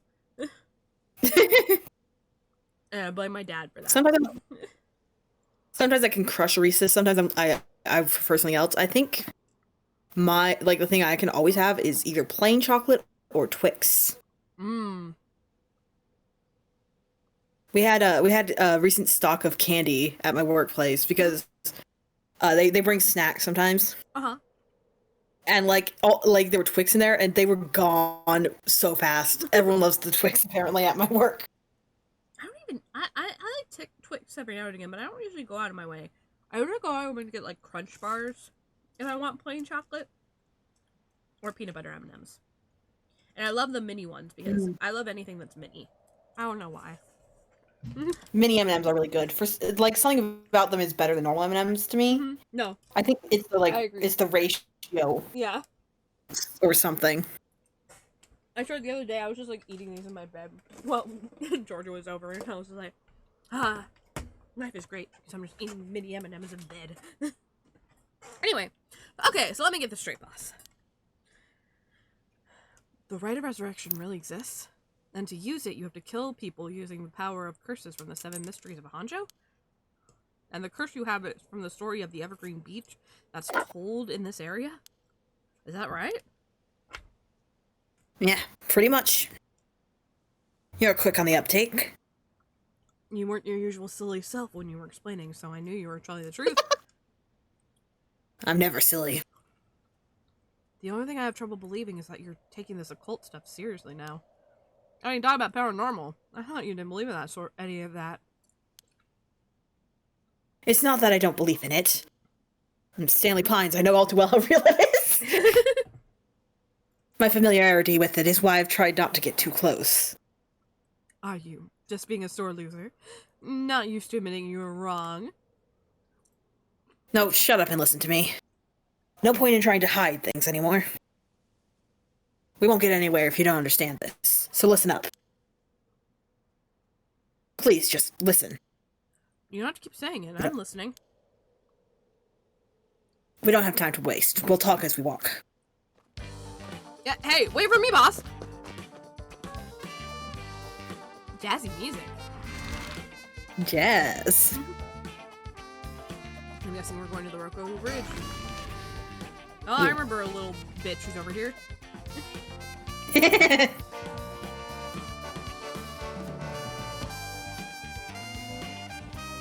Sorry, I just wanted to double check one thing.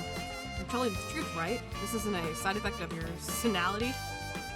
Salinity? It's the truth. My salinity, the amount of salt in my water. Yeah. It's the truth. Not like I can prove it, though.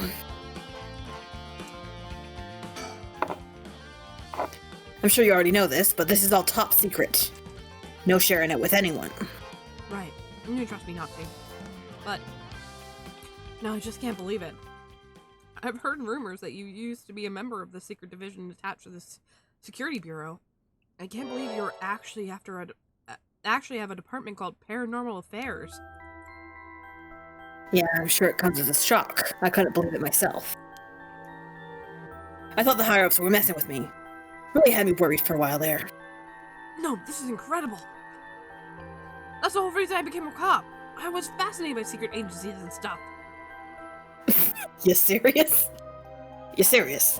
But thinking about it, it totally makes sense. If curses and spirits really do exist, then of course we need a special department to protect citizens from them. You seem a bit too eager to believe all this. And hang on, I thought you joined up because of me. Come on, boss. Do you only have one favorite food? You can like more than one thing. Yeah, whatever. I like these two, I really do. Yeah, they have a great bond. In any case, the official stance is that the supernatural doesn't exist, so Paranormal Affairs operates in secret. You cut out a little Still bit, not so sure it why sounded they... like you said in secret. I did. No, here's the thing. I did. I did in fact say that. And then after this, like the second the wet was up out of my mouth, I was like, wait a second. Secret. It's secret. Still not sure why they stuck me there.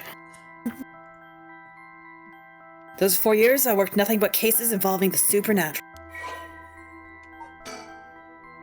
Although officially called the Tokyo Metropolitan Police Department Security Division, Special Security Unit Paranormal Affairs Bureau is more commonly referred to as simply as Paranormal Affairs. Only a handful of people know of its existence, even within the police force. As the name suggests, it specializes in investigation and the resolution of cases involving paranormal phenomena. As I was saying, is like I thought of the song that goes phenomena. Yeah, I know. Phenomena. Since the existence of paranormal phenomena is not public knowledge, nor is it readily believed by the general population, the Bureau's activities are conducted in the utmost secrecy. Currently, there are only 5 members, including the chief. The Bureau has a network of psychic contacts across the country who assist with their cases, including Mio Kurozu, Suzu. Yeah. The Bureau undertakes investigation. That's the girl from Yako's case. Yeah. With The Bureau the old undertakes pentagram in her hair. Yeah. The Bureau undertakes investigations into any suspicious stories that cross their desk, though the vast majority turn out to be hoaxes. Due to the sheer volume of cases, close-lipped, experienced detectives without paranormal abilities of their own, such as Tetsuo Tatsumi, are sometimes assigned to investigate. The current chief of paranormal affairs is a man named Kuiru Nakagoshi. He was born into a family of psychics who have been involved in keeping the world safe from paranormal phenomena for generations, and has served as Mio Kurozuru's mentor since discovering her.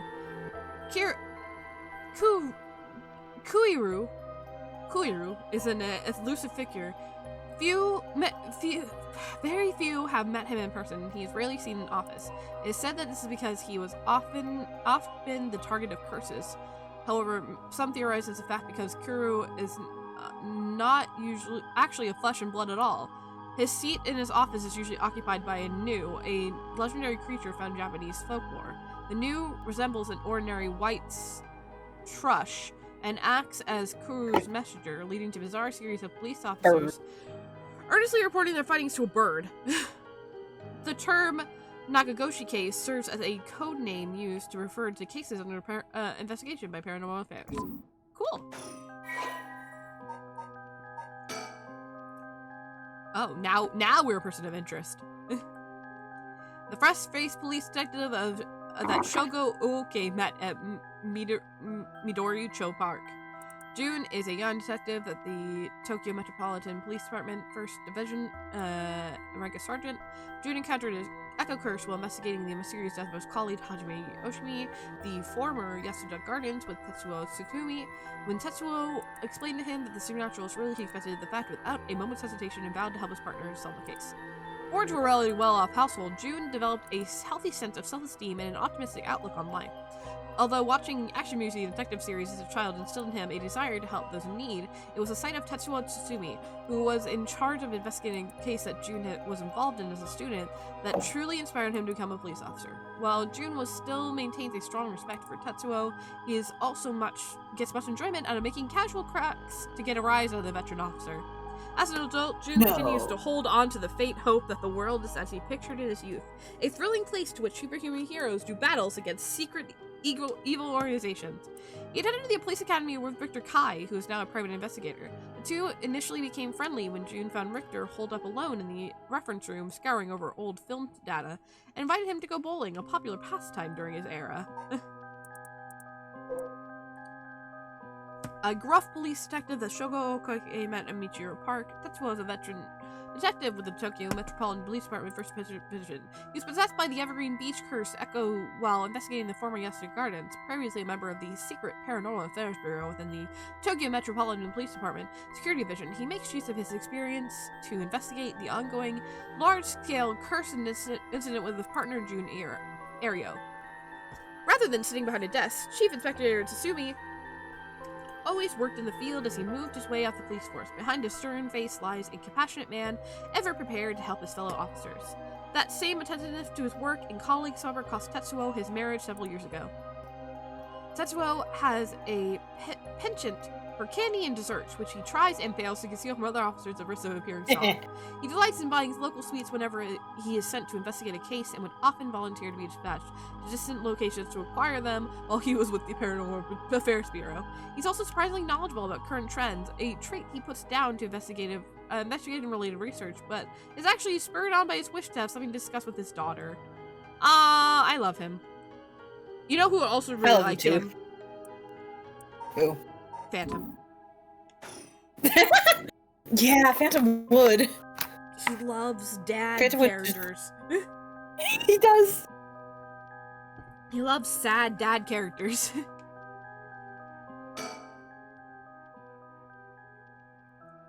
Revealing the existence of a secret department is against the rules, even to a fellow cop. But this is an emergency. I need his help. I'll tell him. Okay, I think we can only talk. Yeah, I can't. Oh, wait, no. Shadow figure. Oh, hello. Hmm? Someone's watching us. Doesn't seem like they're gonna run. Let's just keep an eye on them for now. Do they have a nice jacket?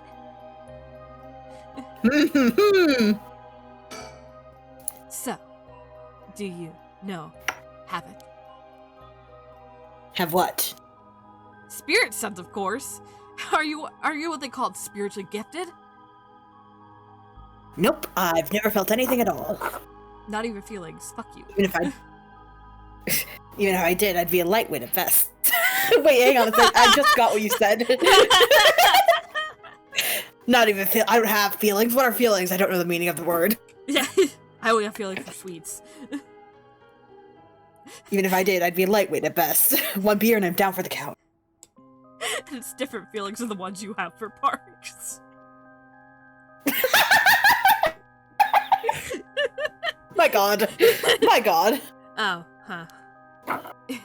Is that how people in the field qualify somebody's spirit sense? Like how much liquor they can handle? Nope, that's just me. Thought it'd help get the point across. No, huh.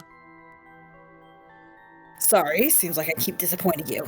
What? No, it's not your fault, boss. At the risk of disappointing you yet again, I'll tell you one more thing. Spirit sense is usually something you're born with. It's tough to develop it later on. What? So there's no hope for me? No, say it ain't so. Of course you are interested. Well, you never know. You may have some hidden potential. I know there's a high schooler who's got so much spirit sense that she works on the front lines. I say work, but she wasn't paid because it was supposedly part of her training. Yikes. That seems like it'd be a violation of Article 69 of the Labor Standards Act. Wow, you really know the law. No comment. Even the occult field has workers' rights issues, huh? So, what do we do now? We've got this rite of resurrection and the curses echoes of the 7 mysteries of Hanzhou. The curses being spread out around the city is a bit of an emergency. Is that bad? I'll put it this way. It's like handing out guns all over town. Jeez, that's real bad! It is. So we need to find the source and put a stop to it before something terrible happens. Usually that'd be a job for paranormal affairs, but I talked to them on our way here. The main team is tied up till tomorrow night. So they told me to deal with it myself. Said it'd be fine since I have some experience. What? Then that overtime you mentioned means... Yep. You're gonna help me, partner. Alright, let's do this! You seem a bit too eager to dive into all this. You really have no reservations working a case you know nothing about. You said it was an emergency. I didn't think we had a choice. I'm just trying to be logical about this, boss. You really are something. It might actually be nice having you around. Why, thank you. I just realized, because I changed the settings, there's no, chromatic aberration, and that's making me sad. Oh, does it automatic? Yeah, I guess it automatically turns it off when you go into low. Yeah. Is it just this, or is it just this? Ah, so it's only this. Okay. Okay, it got rid of the bars still though, and that's good for me. I really like the chromatic aberration. I think it's really nice. Hell yeah. So Okay, what's still this there. Game. What do we actually do? What do we actually do? If these curses are connected to the 7 mysteries, then the people who have the others should all be here in town. Right. If there's 7 of them, that means there are 6 more out there. And we have to stop them all before they kill anyone with their curses. Actually, there's more than 7, if we can. And one of them find is and dead. collect all the curses. He's dead in a park. He's dead in a park, don't worry about it. Actually, did he die before he even got his curse stone? We might be fine. Ah. But boss, from what you said earlier, killing a curse bearer gets you closer to completing the rite of resurrection. Won't your life be in danger if they find out that you're a curse bearer? Pretty much. We can't let that happen. Should you even be out here right now? Hiding would only be a waste of time. The mystery of the one-sided reed is associated with Ryogoku Bridge. I was hoping we'd be quick enough to run into the one-sided reed's curse bearer. No such luck, it seems. Well, if nothing else, maybe word will spread that the cops are on the lookout and people will behave. That's putting a lot of trust in whoever these people are, other people are. But it's possible that other curse bearers with the same idea will come here. Talk to anyone you see who seems suspicious. That means someone might have the power of a curse. They won't kill you. You don't give enough soul dregs. Understood. In that case. What about that shadowy figure? Well, I don't know. That's that guy who's been watching us this whole time. Ah, you noticed him too? Well, good luck. Hey, you there. Sorry to bother you, but I've got some questions. I'm with the police. Don't die, Ario. I like you. Hey, Thanks. look, It's Sweater Guy!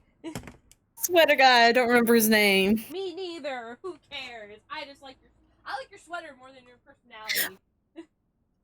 Oh, wait, I remember. It's Yutaru. Yutaro? Something like that. Yeah. Something dumb. Yep, I just checked the thing. It's correct. Thanks for your cooperation. We'll be asking you a few things, Mr. Yutaro Namigaki. That's your name, correct? Yes. I don't mind answering. I don't remember what voice I did for him. It was kind of like that, yeah. Yeah. Oh my gosh, you're a detective? Did something happen? Oh, right. Lots of things have been happening around here. Like people dying. Music's gonna kick in. Yeah. Alright.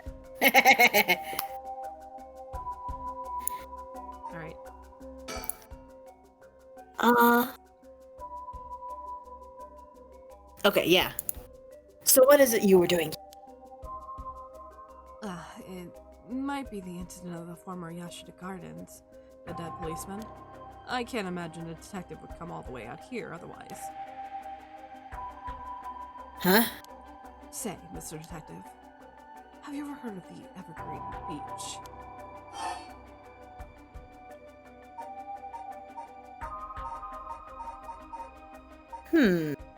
There's no, this isn't mentioned in the guide, so it's probably not important. Okay. How about you answer my question first? What were you doing here? I was answering your question. I came here to look for the Evergreen Beach from the Sun and Mysteries of Hanjo. Actually, I was wondering if either of you knew anything about it. I don't know. Nope. Sorry. Really? How strange. Detectives, you have the curse stone of the Evergreen Beach, don't you? How did you know? Ario, you idiot! Well, that was much easier than expected. Oh, crap. Sorry. It was a simple inference. I figure you would have taken the curse if you were just in the gardens. If you know that, then you must be a curse bearer yourself. I have no intention of hiding anything. I plan to tell you from the start. Look. This is my curse stone. I believe it's called the Washing Mansion. That's right. But are you sure about this? I'm not so rash that I'd killed someone as soon as I found out they were curse bearer. Not without talking to them first. You're the same, aren't you, detective? I wouldn't use a curse on a normal person. You wouldn't use a curse on a normal person. Let's speak as equals, shall we?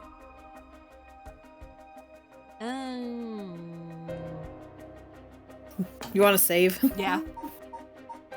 I kind of want to know what happens if he dies, but... Well, remember, you can only... The curse will only actually work if he's lying to you. That's true. Speak as equals, shall we? Boss? Sure. We'd rather resolve this amicably, too. But before we talk, there's something I should tell you. This is my curse stone. The Evergreen Bitch, just like you thought. What? I stole that from Crystal. Why would you tell him? Oh. As for how the curse works... Boss, are you having another senior moment? If you tell him that... It hangs to death anyone who would try to mislead me. So if you try to lie to me, the curse stone will let me know. I don't have to use it to tell, understand? That's a lie, by the way. That's him lying. Oh, yeah, I know he's... I can totally tell he's bluffing. Whoa, really? That's super useful. I see. Understood. That's a pretty useful power for a detective. Now then, let's talk. Damn. It seems I've lost the upper hand. No point for petty tricks, then. I'll be honest with you. So far, so good. There's someone I want to bring back, so I'd like your assistance in collecting soul dregs. Can't help you. Please. All you have to do is tell me who the other curse bearers are. I don't know. Sorry, but as a police officer, I can't just look the other way and let you go. You just admitted to me that you wanted to kill people. If you help me, I'll let you two go as well. Is that a threat? Bitch, joke's on you. I've had character voices thrown in the whole time. You can't kill me. No. It's your final warning. Okay. You were right. My curse, the fruit-washing mansion. Did you really think you could escape it just by being careful? It didn't matter to me which of you was the curse bearer. I'll be taking both your soul dregs anyway. Wait! Namigaki! The fruit-washing mansion is a powerful curse. It's so simple to activate. It is really whenever I need it. There's no escape from the voice of my feet. I'm killing you just for that. Ario, get out of here! Hurry! I'll find you later! What? Oh, okay. Too late. Hear the voice of my curse echo. The voice of his curse echo! I don't hear anything but suspenseful music! What? Why isn't my curse echo working? Impossible. This has never happened before. Actually, it happened again in a parallel timeline. Yeah. What's happening? I don't hear anything. Ario, now! Grab him! Right! Namigaki, get down! Ah! Damn it!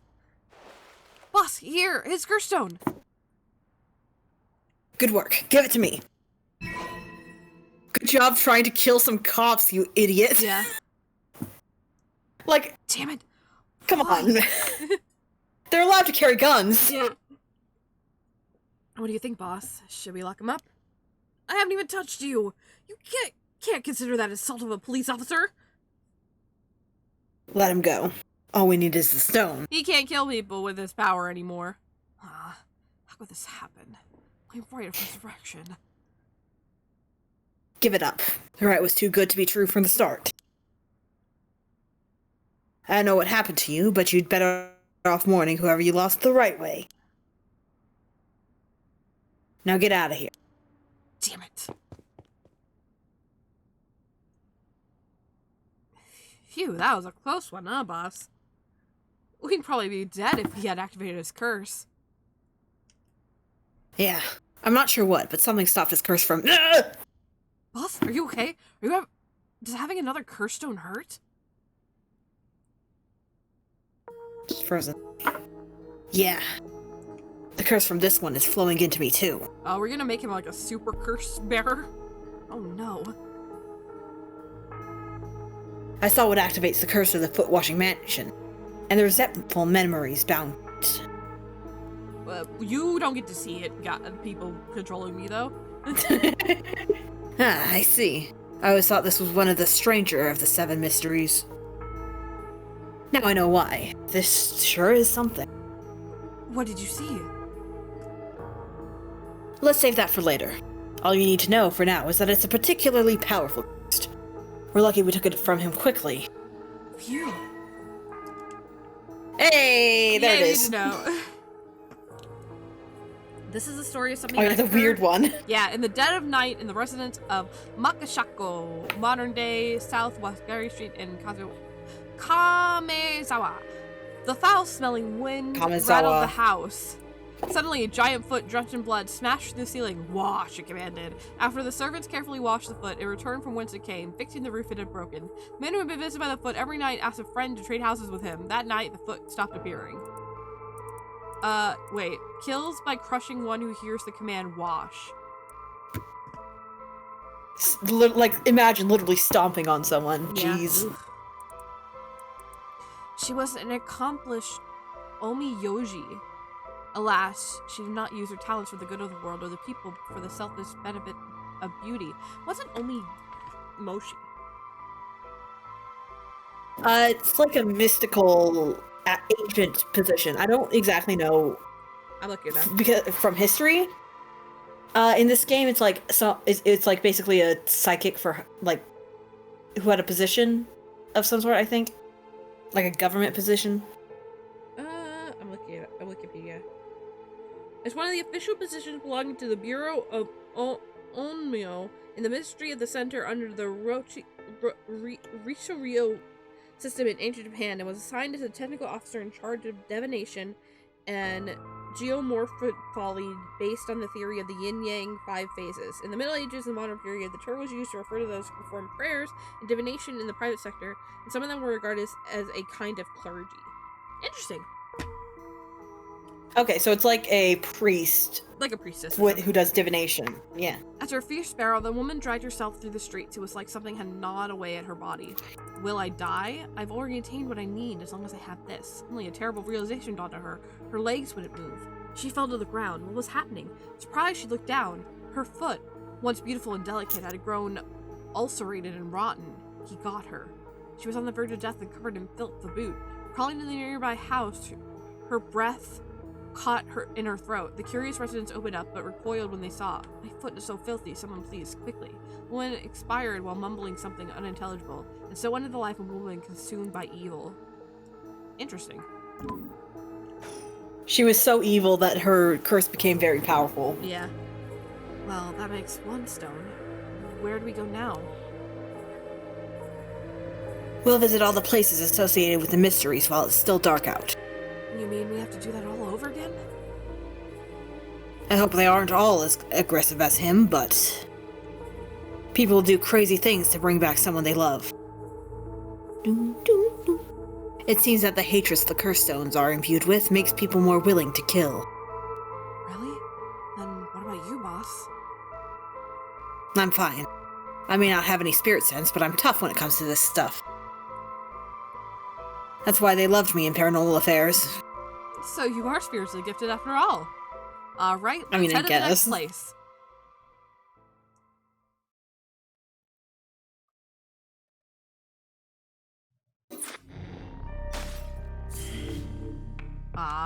No, we're even farther. What time is it? It is. Yeah, it's midnight. We should probably We've been stop going there. for 3. Yeah, we've been going for 3.5 hours. Okay, so next time we play, we'll go back to Yako, and we'll figure out how to get, Harué. Her name wouldn't come out of my mouth for a second. We'll figure out what's going on with Harué.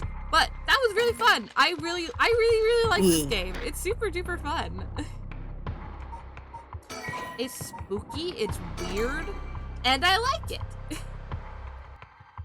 Yippee! And it's a great date night game. Alright, we will see you guys next video.